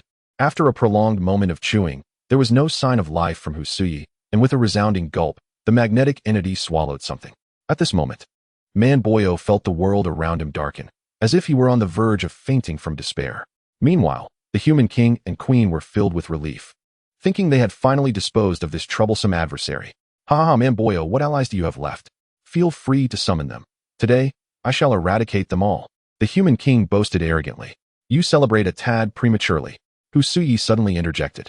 Man Boyo felt a flicker of joy, while the human king was paralyzed with fear, pondering who this formidable figure could be. How could he not be killed? At that moment, the ground erupted, and Husuyi sprang forth from the chasm. Ha ha ha, human king. Your magnetic prowess is rather lackluster. Now, allow me to demonstrate the foundation of my own magnetic abilities. Husuyi stood and scathed upon the ground. Chapter 28. Conditions revised. To whom do you owe your tutelage? How is it that you possess such formidable magnetic capabilities at such a young age? The human king could scarcely believe that this teenager wielded diamond-level magnetic powers. Your ignorance is evident. It is not the result of mere fortune. Husuyi replied with a smile. Enough with the pleasantries, human king. Prepare to witness how a diamond-level practitioner commands magnetic forces. Husuyi assumed a stance, ready to unleash his powers. Wait, the human queen interjected suddenly. Do you have any final words? Husuyi inquired candidly. We concede. We agree to return the princess to Man Boyo and publicly acknowledge his status as the son-in-law of the Wuluan Sect. The human queen said, her voice laced with reluctance. Oh, why do you seem so aggrieved? We would never forcibly take the princess. Husuyi feigned reluctance as well. This flustered the human queen, who immediately adopted an overly eager demeanor. Not at all. We willingly bestow the princess upon the son-in-law, Man Boyo, she declared with a smile, embodying mutual consent. Very well. Then, summon my sister-in-law. Husuyi was anxious to delay no longer, as he was eager to find his master, the esteemed Su Shangsheng. Bring forth the princess. The human king gritted his teeth.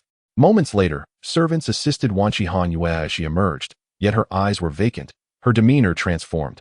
Upon seeing Man Boyo, she offered no greeting. Man Boyo hurried forward to support Wanqi Hanxue, but she, filled with trepidation, quickly retreated behind the servants. What has happened to Sister Snow? Man Buyao inquired. Humph. She recognizes no one now, behaving like an infant of merely 1 year. The Queen of Humanity declared with an air of triumph. What have you done to her? Man Buyao shouted almost in madness. The Queen of Humanity, flaunting her self-satisfaction, was utterly irksome to behold. Are you seeking to test my patience, woman? Speak. What has become of my sister-in-law? Hu Suyi threatened. Upon encountering Hu Suyi's terrifying and cold gaze, the Queen of Humanity instinctively recoiled a couple of steps. Yet true to her role as the esteemed matriarch of the martial Phoenix sect, she quickly regained her haughty demeanor. Restoring her to her former self is not impossible, but there is a condition. If you fail to meet it, I shall never reveal the method to restore her. The Queen of Humanity stated with venomous intent. What is the condition? Man Buyao asked. You must plant the heavenly machine rice in the frigid iron plains and yield a harvest. Only then will I return the complete Princess Chang to you. The Queen of Humanity declared through gritted teeth. You are deliberately making things difficult for my brother. Just watch, I shall flatten you. As he spoke, Hu Suyi prepared to strike. The Queen of Humanity promptly hid behind the King of Humanity, peering out with a look of smugness that was infuriating. If you so much as harm a hair on her head, your sister-in-law will forever forget your brother, she proclaimed, laughing triumphantly. Her laughter provoking a furious response from Man Buyao and Hu Suyi.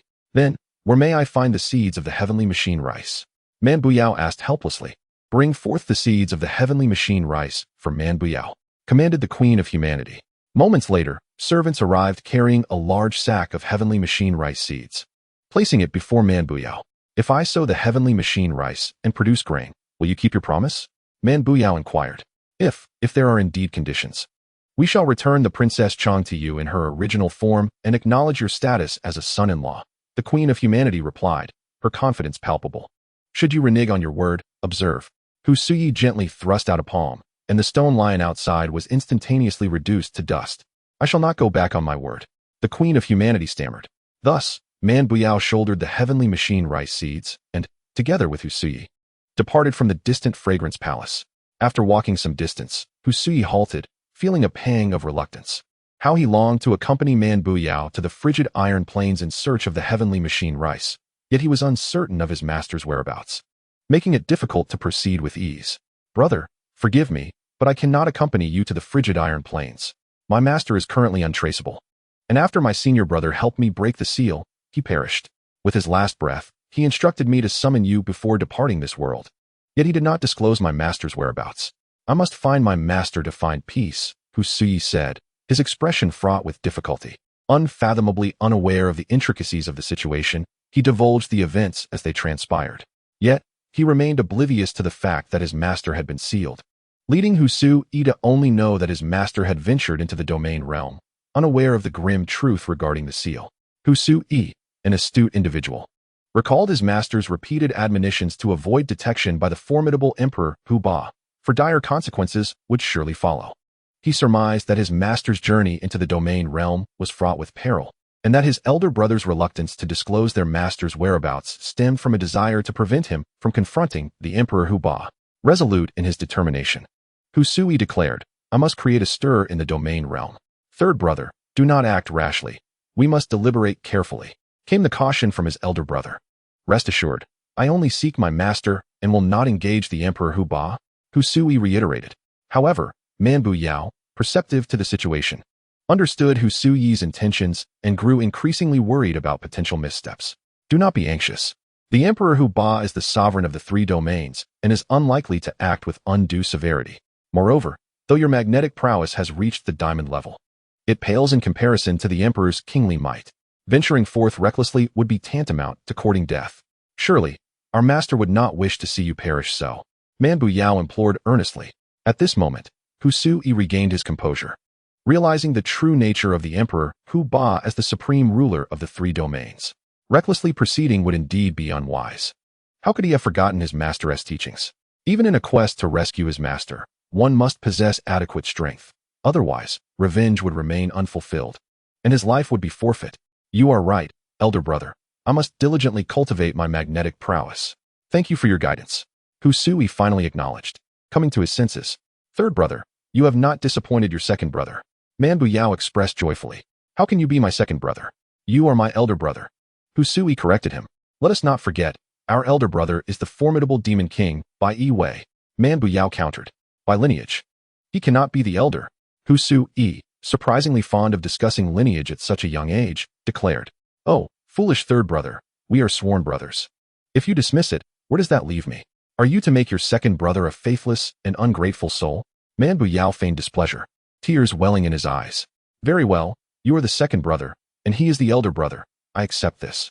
How could you leave your third brother in such a position? Husui, unable to bear the sight of Man Buyao's tears, relented. At last, Man Buyao wiped away those few inconspicuous tears, smiled, and embraced Husui with great joy. Second brother. The notion that the cold iron origin can produce the heavenly mechanism rice is utterly absurd. How could rice possibly grow in such a frigid place? I believe it would be prudent for you to inform our elder brother and see if he can devise a solution, Husui lamented. You are correct. I should consult our elder brother for a more considered plan. Man Buyao regretted his impulsive decision to accept this impossible wager. Second brother. I shall return to the boundary mountain to focus on my cultivation, as I cannot be of assistance here. However, I must give you a token. In the event of danger, you need only tap it thrice, and I shall arrive promptly, Husui declared, producing a golden chrysanthemum from his bosom and handing it to Man Buyao. Third brother, do take care not to be discovered by the eyes of Emperor Hubba. Man Buyao cautioned as he accepted the golden chrysanthemum. Husui once more activated the magnetic channel to inform the demon king residing in the white demon cave of Man Buyao's predicament, then knelt to bid farewell. Rest assured. Second brother, I take my leave. With that, Husui transformed into a swarm of butterflies and soared towards Boundary Mountain. After seeing off his younger brother, Man Buyao hastened towards the cold iron origin. Since returning from Man Buyao's wedding, the demon king had been diligently in seclusion, focusing on his cultivation of the magnetic channel, entrusting all matters of the Wuluan Sect to the demon minister. Upon receiving Husui's report, the demon king was incensed to learn of his younger brother's plight. However, he was currently in seclusion, and emerging prematurely would render his months of cultivation futile. Thus, he commanded the demon minister to proceed to the cold iron origin to assist Man Buyao. Though the demon minister ostensibly accepted the demon king's command, he hesitated to embark on the journey. He understood that the only means to aid Man Buyao in cultivating the heavenly mechanism rice in the cold iron origin was to use his own firefox heart, which would jeopardize his 1,000 years of cultivation. How could he possibly agree to that? I say, the demon king is rather biased. For the sake of your sworn brother, he expects the old fox to expend all his magnetic channels. The demon minister muttered to himself, a look of grievance etched upon his face. Coincidentally, his words were overheard by the 4 young fox demons. What? Uncle Man is in trouble? How dare you defy Father's orders? The 4 little ones burst in, their voices raised in alarm. What? You dare to oppose the king's decree? Such audacity. Seeing the 4 young princes, the demon minister immediately knelt to pay his respects. It is not that I defy the king's command. It is that the demon king has ordered me to cultivate the heavenly mechanism rice in the cold iron origin, a place where only my fire fox heart can warm the soil enough for the rice to thrive. Yet, in doing so, I would jeopardize my magnetic channel. The demon minister lamented. Chapter 30. The cowardly demon minister, my lord, we understand your predicament. Since you are so fearful for your own life, it seems only we 4 brothers can assist Uncle Man. With that, the 4 little fox demons joined hands, activating the magnetic channel as they soared towards the cold iron origin.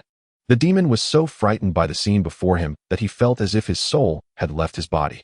If anything were to happen to the 4 young princes, would the demon king not demand my life?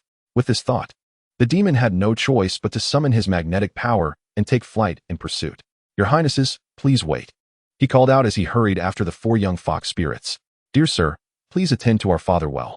My brothers and I will find a way to assist Uncle Man, said the little fox spirits. Oh dear, your Highnesses, are you not putting my life at risk? The demon lamented. If anything were to befall you, how could I ever face the demon king again? You must return to the palace at once.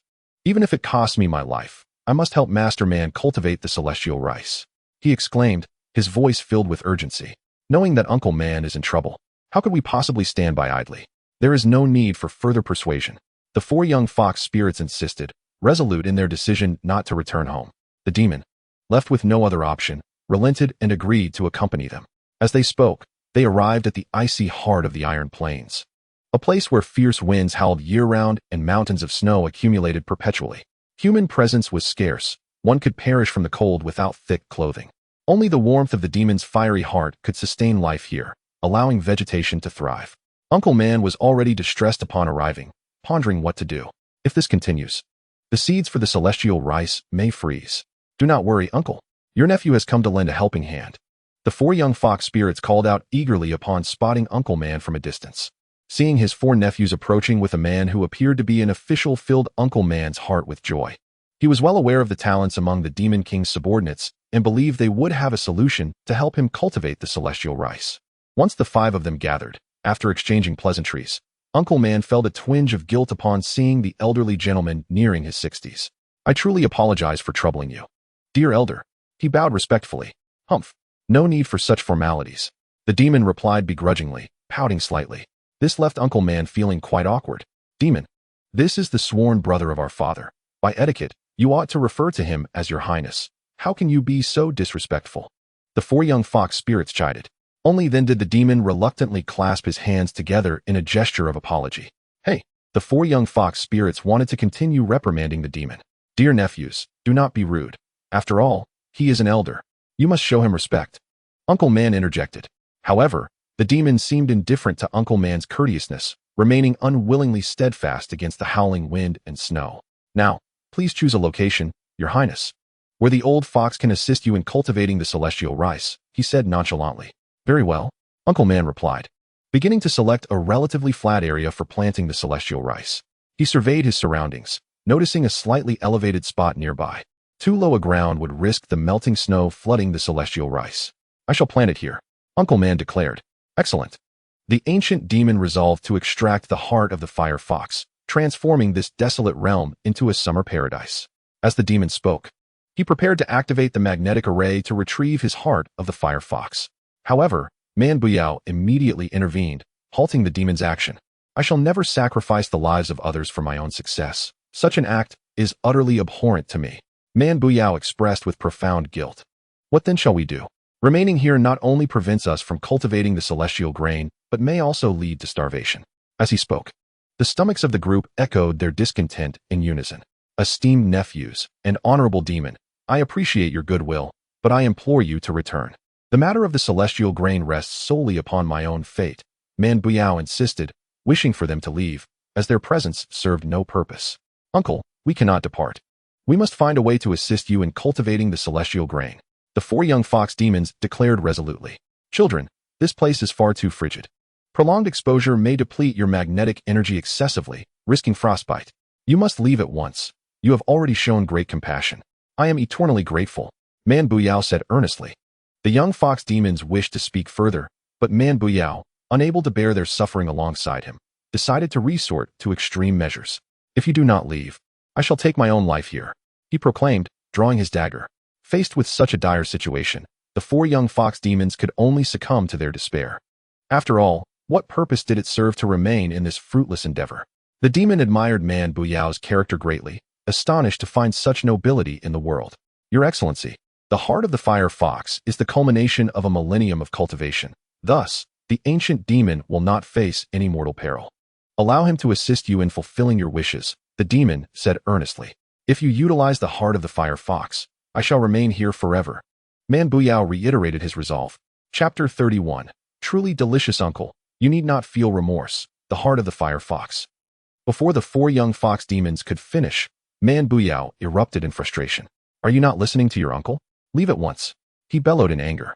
Faced with his vehement demeanor, the young fox demons could no longer persist and reluctantly departed, casting wistful glances back as they left the cold iron plains. Watching their figures gradually fade into the distance, Man Burao sighed silently. To cultivate crops in this icy wasteland? Was this not a mere fantasy? He understood all too well that without the aid of the magnetic array, such a feat was utterly impossible. Yet, he could not bear to see the demon's years of cultivation go to waste, leaving him in a state of profound dilemma. As fate would have it, hunger gnawed at him insistently, reminding him of his regret for not having asked his nephews to leave behind some provisions. How could his unruly stomach growl so persistently, becoming more insistent with each passing moment? In a fit of anger, Man Burao struck his belly, and in that moment, he became acutely aware of a hard object pressing against his chest. It dawned on him that the emerald pine scroll still rested in the pocket at his breast. Uncle Man, There is no need for you to feel guilty. The heart of the fire fox had not finished speaking when Man Buyao erupted. Are you truly incapable of heeding your uncle's words? Depart at once. He thundered furiously, faced with Man Buyao's wrath. The four little fox spirits could no longer stand their ground and reluctantly turned to leave. They cast lingering glances behind them, departing from the frigid iron plain with heavy hearts. Watching their distant figures fade away, Man Buyao sighed quietly. In this wintry world, to cultivate crops seemed nothing short of a fantastical dream. He understood well that such an endeavor was utterly impossible without the assistance of magnetic energy. Yet he could not bear to let go of the magnetic energy he had nurtured over the years. Thus, he found himself ensnared in a predicament. As fate would have it, his stomach began to grumble audibly, making him regret not having saved even a morsel of food for his nephews. Why was it that the more he tried to suppress his hunger, the more insatiable it became? In frustration, he once again struck his belly and was reminded of the hard object against his chest. He retrieved the emerald pine scroll, examined it, and deemed it utterly worthless. What significance could it hold when he was on the brink of starvation? Just as he was about to discard the scroll, an alluring fragrance wafted from it, igniting his appetite. Unable to resist, he tore off a piece of the script and placed it in his mouth. To his astonishment, the moment he chewed, he found himself unable to stop. He had not realized that the scroll exuded a delightful fruity aroma. Perhaps his hunger had clouded his judgment. He scooped up some snow and consumed it alongside the scroll, and within moments, he had devoured half of it. Satisfied, he stretched languidly, and gradually, the scroll began to react within his abdomen. Suddenly, he felt a powerful magnetic energy emanating from his dantian, spreading throughout his body, granting him an overwhelming ability to control magnetic fields. Could it be that he had acquired formidable magnetic power? Man Buyao could scarcely believe it. So he decided to test this newfound energy.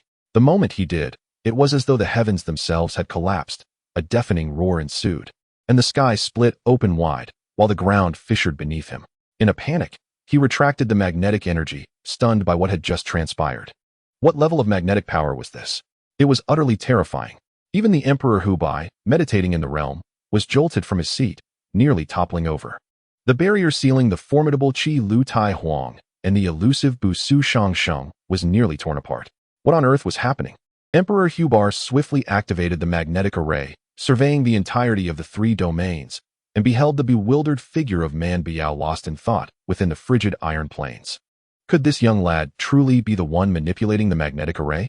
It seemed implausible. How could a mere rust iron-level magnetic traveler wield such formidable magnetic currents? Yet, apart from him, no anomalies were evident. Thus, Emperor Hubei continued to scrutinize every move of Man Buyao. Unbeknownst to the emperor, Man Buyao sensed the surveillance and promptly concealed his authentic magnetic array. He found himself engulfed in confusion, pondering how such incredible phenomena could arise from a mere hunger that compelled him to consume a half-scroll of parchment. The enigmatic green pine scroll had remained within the fragrant palace for millennia, and no sovereign had ever unraveled its mysteries. Was it truly the case that consuming it would grant him access to invincible magnetic powers? In the domain, Emperor Hubei felt a gnawing unease, aware that his fate was drawing near. The one destined to succeed him in the three domains would inevitably emerge. Yet he could scarcely believe that Man Buyao was that individual. The lad appeared too feeble, so fragile that a mere breath could extinguish his life. And he lacked the protection of the three souls of Pangu. How could such an inconspicuous mortal ascend to become the future sovereign of the three domains? Thus, Emperor Hubei had underestimated the situation. Had Man Buyao not yet acclimatized to his newfound formidable magnetic powers, perhaps he could have been eliminated. But such was destiny. Man Buyao had narrowly evaded the emperor's singular opportunity for extermination. After realizing that Emperor Hubei was no longer observing him, he recalled his task of cultivating the heavenly machine rice. Man Buyao was exceedingly curious about the sudden surge of his magnetic prowess. Could he be invincible now? Oh, my little immortal, I have patiently awaited your arrival for thousands of years. At last, I have infused the three souls left by the great Pangu into your being. An ancient voice proclaimed. Who speaks? Man Buyao sought the source of the voice. Do not search further, my spirit has perished. And I can only impart the truth before I dissipate, the voice continued. Then who exactly are you? Man Buyao persisted in his quest for the elder's whereabouts. But even his magnetic array could not detect him. I am an ancient scattered immortal. When the cosmic deity Pangu forged the universe, I was captured by him and assigned to guard the three souls sealed within the green pine scroll, awaiting the arrival of a fated individual after 10,000 years to bestow them upon. You are that destined individual, so I deliberately induced your hunger, allowing the fragrance of the scroll to entice you. By chance, I infused the great deity's 2 souls into your essence, as you only consumed half of the scroll. 1 soul remains to be integrated, the elder elucidated. Ah, I see. No wonder my magnetic powers have surged so dramatically. Does this mean I must consume the other half of the scroll as well? Man Buyao inquired eagerly. Not so, not so. Should you consume the entire scroll at once, your body may not withstand it. Time is needed for your assimilation. Furthermore, one must not abuse one's magnetic essence. It is imperative to conceal one's true strength. For within the realm of your magnetic prowess, there is none to rival you.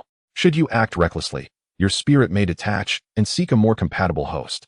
Take heed, for otherwise, your losses will be irreparable, and all your efforts over millennia will be in vain. Thus, as my ethereal form begins to dissipate, I implore you to exercise caution. The elder fell silent. Man Buyao finally discerned the cause of his surging magnetic essence. Chapter 32. A sudden memory of father, he mused. The heavenly grain should pose no formidable challenge. With newfound confidence, he summoned a modicum of magnetic energy to melt a patch of the frigid iron, creating a small, warm haven. He hurried forth, turning the soil, digging furrows, fertilizing, and sowing in a seamless flow. As the seedlings emerged, he diligently weeded, plowed, and fertilized, toiling tirelessly on his plot of land. Before long, the season of harvest arrived, revealing the golden bounty of heavenly grain. Man Biao conjured magnetic beings to assist in reaping the grain, filling bags to the brim, and loading them onto a cart, which was also summoned through his magnetic prowess. He then materialized 8 magnetic steeds to carry the cart towards the distant fragrant palace.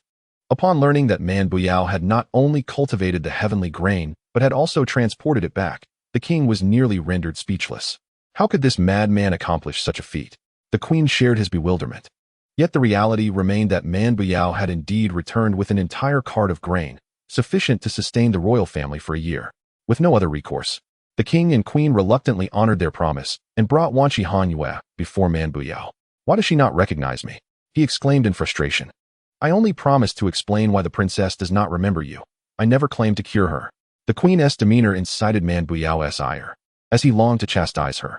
Yet, he refrained from acting out, for he still lacked clarity regarding the cause of his sister's affliction. Do enlighten us, he implored eagerly.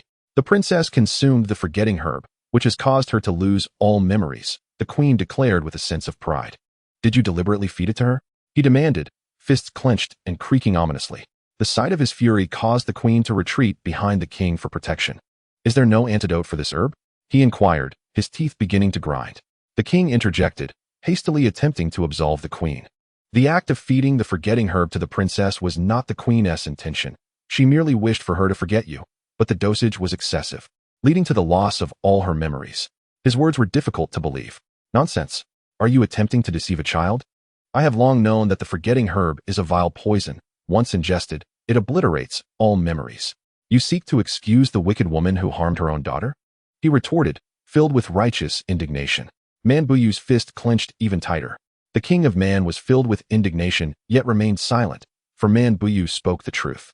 He found himself at a loss for words, fearing the loss of his dignity. You would do well to show some respect, after all. We are your father-in-law and mother-in-law. You cannot act so unreasonably. The queen of Man sought to salvage a fragment of her dignity. It is not your turn to speak. Be silent, Man Buyu retorted, pointing at the queen. She was utterly taken aback, never anticipating that Man Buyu would suddenly display such assertiveness.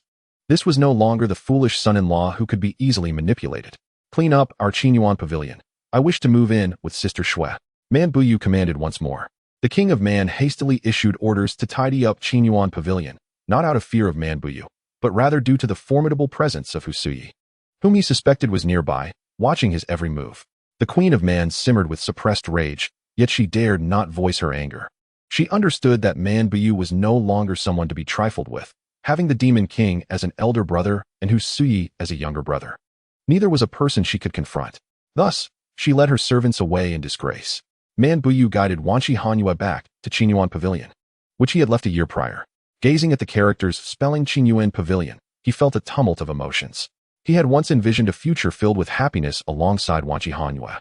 Yet now he was confronted with the cruel reality that the Queen of Man had indeed stooped to such treachery, attempting to poison her own stepdaughter.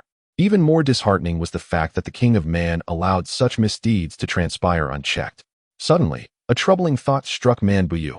Where had his father, Man Bai, gone? After succumbing to madness and subsequently cultivating Tianji rice, he had not once considered his father's current well-being. I am truly an unfilial son, he lamented. Although his father disapproved of his union with Sister Shui, he should not have disregarded his father's safety. He resolved that it was imperative to ascertain his father's whereabouts. Thus, Man Buyu ordered the guards stationed at the entrance to allow no one near Qinyuan Pavilion, threatening dire consequences for any transgressors. The guards understood that even the King of Man now feared Man Buyu, and they promptly agreed, not daring to slacken their vigilance. Determined to unravel the mystery of his father's disappearance, Man Buyu harnessed his magnetic force to transform himself and Wanqi Hanxue into a wisp of smoke. Slipping through the window unnoticed by anyone in the fragrant palace, he drifted above his ancestral home, Haodang Manor, and from a distance, he observed the lively bustle below. The manor was as vibrant as ever, filled with a throng of people coming and going, a stark contrast to the desolate scene he had left behind. Could it be that his father had returned? Elated, he was about to approach his father when he suddenly heard someone shouting, "Master! Someone has come to propose to the young master." A servant called out loudly, "What, young master? Has my father forgotten me so quickly? Do I now have a younger brother?" He pondered, bewildered. That cannot be right. I have only been gone for 2 years. How could a younger brother be seeking marriage already? I must ascertain the true identity of the individual referred to as the master of the estate. The cunning and stealthy figure of Man Buyao quietly infiltrated the main hall. Upon glimpsing the current master, fury surged within him, and malice took root in his heart. "So it is you, Man Qiani. The current master of the estate is not his father, Man Bai, but rather his uncle, Man Qiani, who had been cast out from their family. This man possesses a treacherous heart. From a young age, he was a troublemaker, often engaging in misdeeds unbecoming of his age, resulting in frequent chastisements from Man Buyao's grandfather. Yet, he remained unrepentant, and as he matured, he continued a life of tyranny and wrongdoing. One year, when Man Buyao was merely 4 years old, Man Qiani instigated a scandalous incident by abducting a bride from a neighboring village and bringing her to Haodang Villa. Upon learning of this disgraceful act, Man Buyao's grandfather, incensed by the tarnishing of the villa's reputation, dealt him a severe beating and subsequently expelled him from the estate. Before departing, Man Qiani vowed to return and reclaim everything that was rightfully his, and now, he has indeed fulfilled that promise. "Uncle, you shall pay for your transgressions. I will make you regret returning to Haodang Villa." Chapter 33. A vicious beating of the villainous servant. "Who are you?" A cold, disdainful voice emanated from a middle-aged gatekeeper in his 30s, who glared at Man Buyao. "Step aside. You are unworthy to inquire about my esteemed name." Man Buyao disregarded him entirely. Who is this wild wretch daring to cause a ruckus in Haodang Villa? Truly, life has become intolerable for you. The gatekeeper, incensed, prepared to strike Man Buyao. At that moment, a commotion erupted at the side entrance, where a youth of 18 or 19 was being unceremoniously expelled by a portly middle-aged man resembling a steward, accompanied by a group of ruffians. Was that not his servant, Xiao Jinzi? And the steward, was he not the former steward of his father, Old Fat Ball? Man Buyao had coined this nickname for him, for he had never held Old Fat Ball in high regard since childhood. "Ah, you treacherous scoundrel, how dare you bully my servant? Do you wish for a swift end to your life?" Just as he contemplated enacting a swift strike against the portly steward, the words of the ancient sage echoed in his mind. Since he could not act directly, could he not find a substitute? Man Buyao quickly devised a plan to confront Old Fat Ball. He intentionally stepped forward to shield Xiao Jinzi, positioning himself between the portly steward and the group of ruffians. "Step aside. Are you blind? How dare you meddle in the affairs of Haodang Villa? You're courting disaster." The ruffians shouted in uproar. Old Fat Ball immediately recognized Man Buyao, his expression faltering as he dared not meet his gaze. "Old Fat Ball, do you still recognize your young master?" Man Buyao coldly demanded. With a mocking tone, Old Fat Ball retorted, "Oh, is this not the infamous Man Buyao, who would forsake even his father for a woman? What brings you back? Have you found life unbearable and come to seek your father's forgiveness?" Alas, he can no longer help you. Before Man Buyao could utter a word, little Jinzi stepped forward to address him. "Young master, the grandeur of Haodang Villa is no longer under the stewardship of the old master. It has now fallen into the hands of the elder master.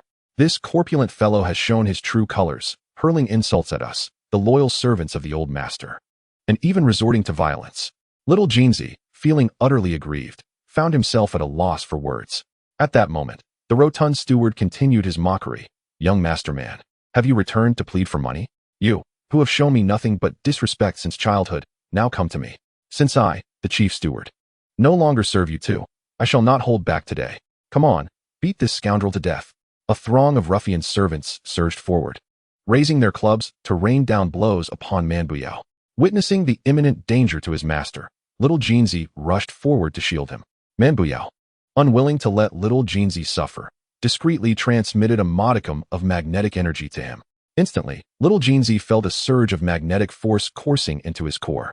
Although he had never practiced this energy, he had heard his master speak of its workings, and the knowledge remained vivid in his mind.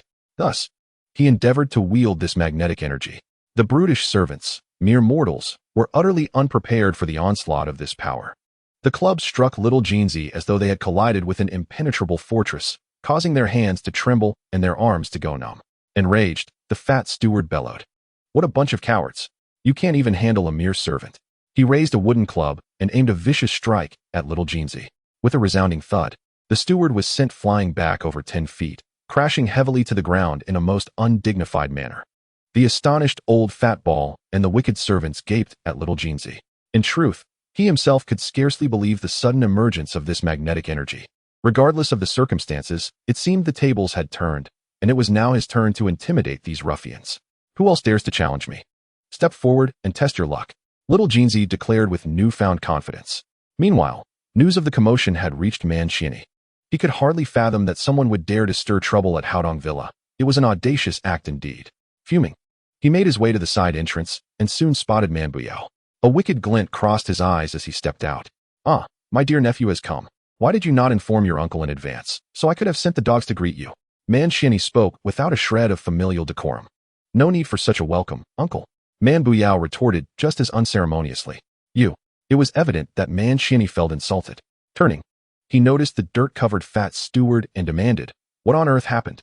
The steward recounted the events in full detail. "Suddenly, little Jinzi has become extraordinarily formidable. I know the limitations of Man Buyao's rusty, iron-level magnetic energy. He lacks the capability to assist little Jinzi. Upon further reflection, it becomes evident that his alliance with the two formidable figures, the Demon King and the enigmatic young man, must surely be bolstering him from the shadows. Engaging in direct confrontation would be unwise. I must discreetly assess the situation." Thus, Man Xiani abruptly altered his demeanor, his face alight with a smile as he said, "Nephew, I was merely jesting with you. After so many years apart, I find myself genuinely missing you." Man Buyao was well aware that Man Xiani's words were mere fabrications. Yet he refrained from exposing the deceit, curious to see what tricks he might unveil. "Uncle, I have long been aware of your penchant for humor. I too have missed both you and my father dearly. That is why I have come to visit you both today." Man Buyao feigned agreement, though lamentably. His father had already departed from this world. As he spoke, a few crocodile tears trickled down Man Xiani's face.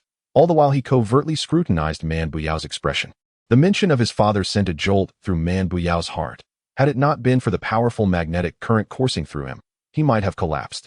However, he also understood that Man Xiani was a master of deception, and thus his words were not to be taken at face value.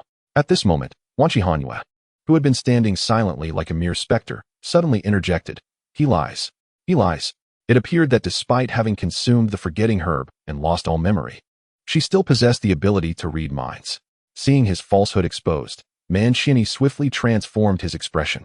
With his hands clasped behind his back, he declared, "Though your father is not deceased, you shall never see him again. No one knows his whereabouts." However, Wanqi Hanxue did not relent, her expression vacant as she stated, "Under the waterfall, the closed water tower."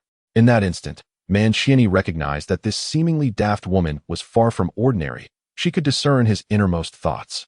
It was truly astonishing. This young rascal was surrounded by exceptional individuals, clearly prepared for the encounter. Upon hearing that his father was imprisoned in the closed water tower, Man Buyao was consumed by rage. "You, Man Xiani, not only occupy the Grand Manor, but also dare to imprison my father. I shall not let you escape unscathed today." Chapter 34. The Demon King descends. Nephew, please invite your sworn brothers inside. It is not our family's custom to leave guests lingering outside. As he spoke, Man Xiani's gaze wandered anxiously, eager to catch a glimpse of the Demon King and Usuyi. "You are wary of my elder brother and third brother, which is why you have come here, is it?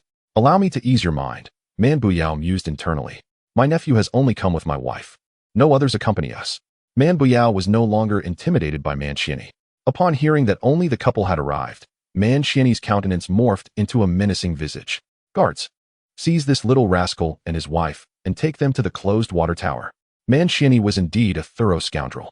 From the side door and the main entrance emerged hundreds of magnetic guests, all of whom recognized Man Buyao. Yet, each had their own allegiances now, and no mercy was shown. They encircled Man Buyao, Wanqi Hanxue, and the little golden one, attacking without a moment's hesitation. Man Buyao vividly remembered the admonitions of the ancient immortal. Thus he was compelled to transmit an enhanced magnetic field to the little golden one, doubling its magnitude. Instantly, the little golden one sensed the augmentation of the magnetic field, prompting him to wield a colossal magnetic fist that swept away the encircling magnetic patrons with ease. Man Xianyi, in a fit of exasperation, could hardly believe that a servant like the little golden one had cultivated such a formidable magnetic field. As a silver-tier magnetic patron, it was disheartening to witness his own subordinate being so easily overwhelmed, compelling him to take matters into his own hands. With a thunderous roar, he unleashed his magnetic prowess, sending a massive magnetic blade crashing down towards the little golden one's forehead. The little golden one, however, summoned two enormous hands from the magnetic field to firmly grasp the magnetic blade, exerting a modicum of force that rendered the blade into nothingness. In that singular exchange, a wave of heat surged within Man Xianyi's throat, forcing him to clutch his chest as he struggled to suppress the rising bloodlust. Though he had discerned the presence of someone manipulating the little golden one, he surmised that such a feat could not be accomplished by the little golden one's meager capabilities. Yet, the power of the Demon King and Hu Suyi did not necessitate subtlety in their actions. Man Buyao observed the perplexed expression on his uncle's face, a source of amusement that he could hardly contain. Was this truly the extent of his uncle's abilities? Such a revelation was indeed disappointing for the nephew. With a mischievous grin, Man Buyao spoke. Man Xianyi, unwilling to concede defeat, once more summoned his magnetic energy, unleashing a torrential meteor shower of magnetic force. The outcome for anyone struck by these meteors would undoubtedly be catastrophic. The little golden one, having never witnessed such a spectacle, was momentarily paralyzed with fear, gazing bewilderingly at the impending magnetic meteors. Without hesitation, Man Buyao conjured a tiny flying insect, which darted into the little golden one's ear. Utilizing magnetic waves as sound to instruct him, little golden one, employ a magnetic whirlwind to disperse those meteors. Despite being oblivious to the source of the voice, the little golden one complied without hesitation. The whirlwind, a manifestation of force only achievable by a golden-tier magnetic patron, rendered Man Xianyi's silver-level prowess utterly insignificant, causing the magnetic meteors to vanish without a trace.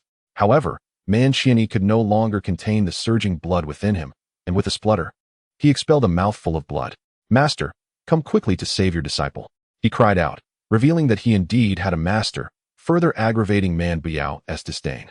Suddenly, a dark cloud materialized in the sky, swelling from small to vast, transforming from shadow to brilliance, as black lightning crackled wildly around. Before long, a figure emerged from the cloud. This apparition was not of flesh and bone, but rather a form that seemed to oscillate between mist, water, and sand, its features obscured, save for a pair of fiery red eyes, surrounded by a tempest of powerful black lightning. Man Buyao discreetly sensed the magnetic field of this entity and was astounded to discover a diamond-tier magnetic patron. His father had once mentioned that in the realm of the three domains, apart from his third brother Hu Suyi, only the Heavenly King and the Demon King possessed such prowess. It was inconceivable that the Heavenly King would take a disciple like Man Xianyi. Could it be that this was the Demon King? Mr. Man Xianyi approached and knelt, proclaiming, "I humbly welcome the arrival of my master." What a useless creature. You cannot even manage the realm of 10,000 lives. What purpose do you serve?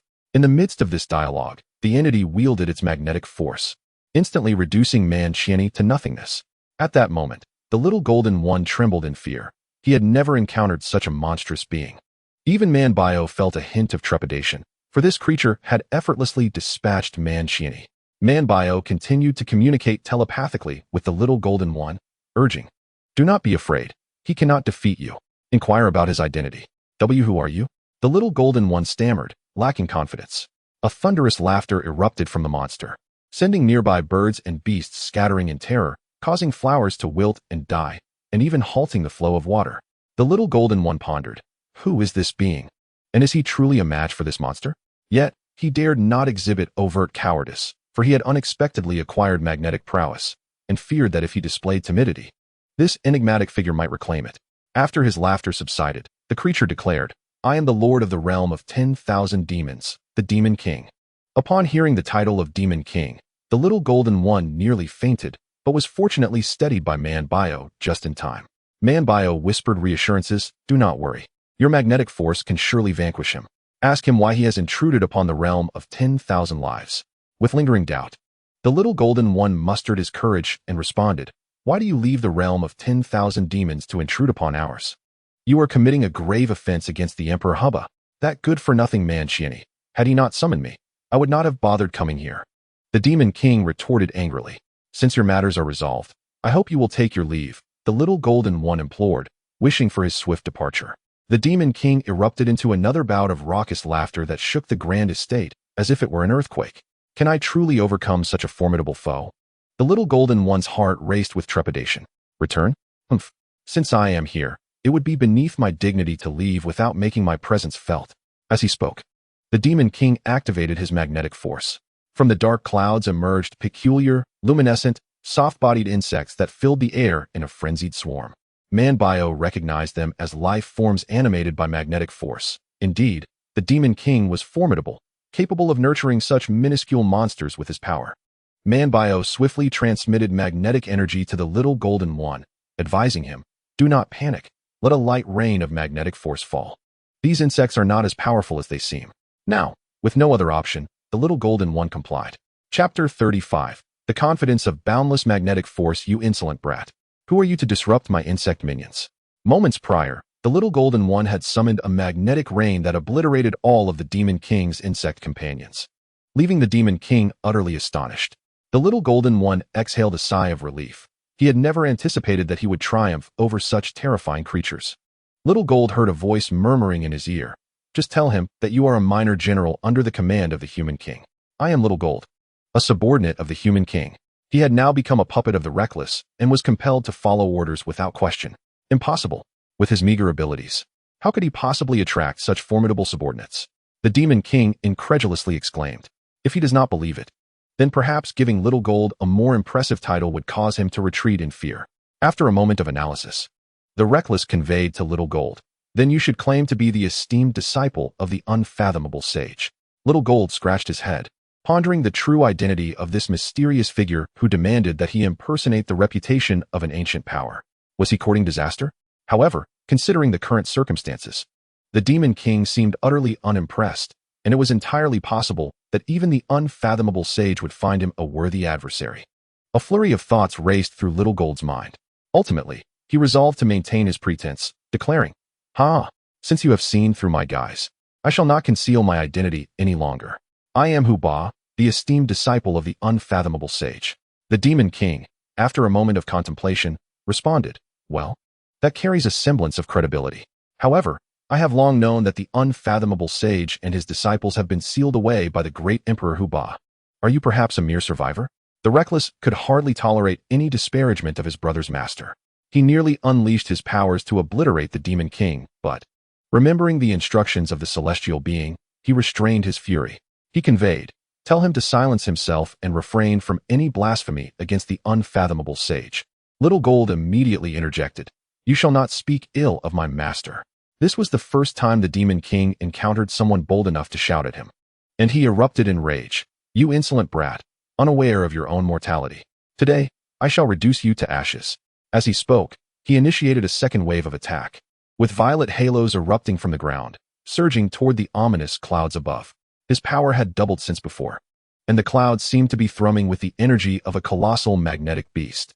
The black lightning within the clouds crackled more frequently, accompanied by thunderous roars. Nearby farmers, witnessing this terrifying spectacle, were paralyzed with fear and fled desperately for home. At that moment, the outline of the magnetic beast began to materialize, a head resembling a tiger, legs akin to a lion's, the tail of a horse, and a mouth reminiscent of an ox, complete with a pair of horns on both the upper and lower jaws. Its chest appeared to be constructed from a pair of bird wings, while its back tapered down to a slender, snake-like form. This creature seemed capable of consuming without the need for digestion.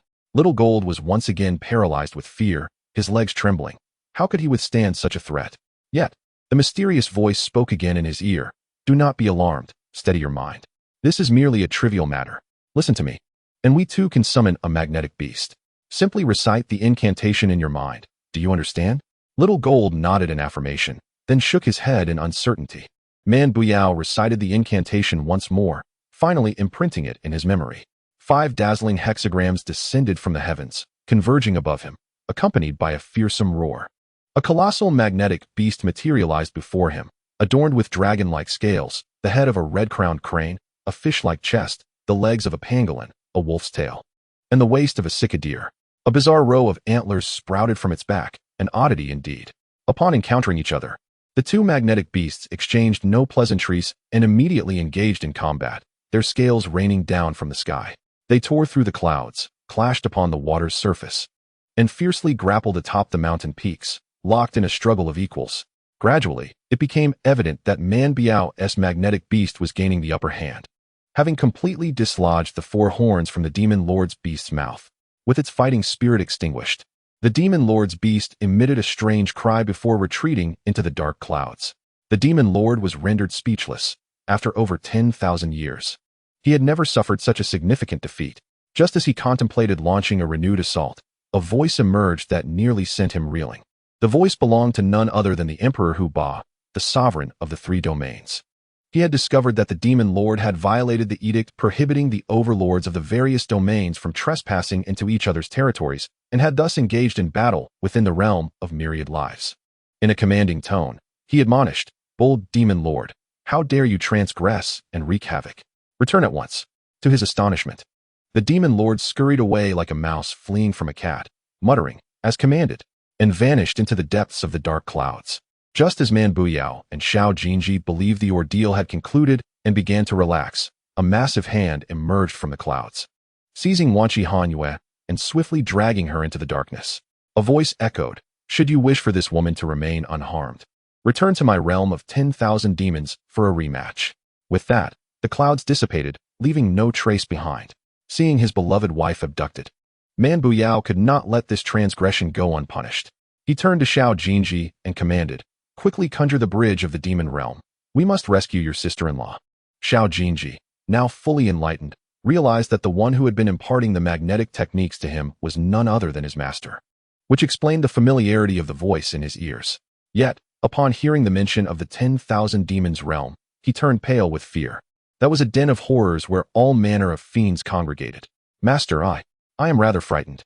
Since you possess such formidable magnetic powers, why not go alone? I fear being devoured by them." After a hearty laugh, Man Buyao replied, "Though I wield the boundless magnetic force, the demons of the 10,000 demons realm are no match for me. What is there for you to fear? However, I cannot unleash my full power at present, lest I attract calamity. Through you, I can manifest my magnetic prowess, concealing its true extent and allowing you to experience the thrill of victory." Is this not a win-win situation? Xia Jinzi understood that the young master could not reveal his magnetic level, thus requiring him to act as a representative to wield the young master's magnetic prowess. With this in mind, what do I have to fear? With the young master's boundless magnetic force as my support, am I not rendered invincible?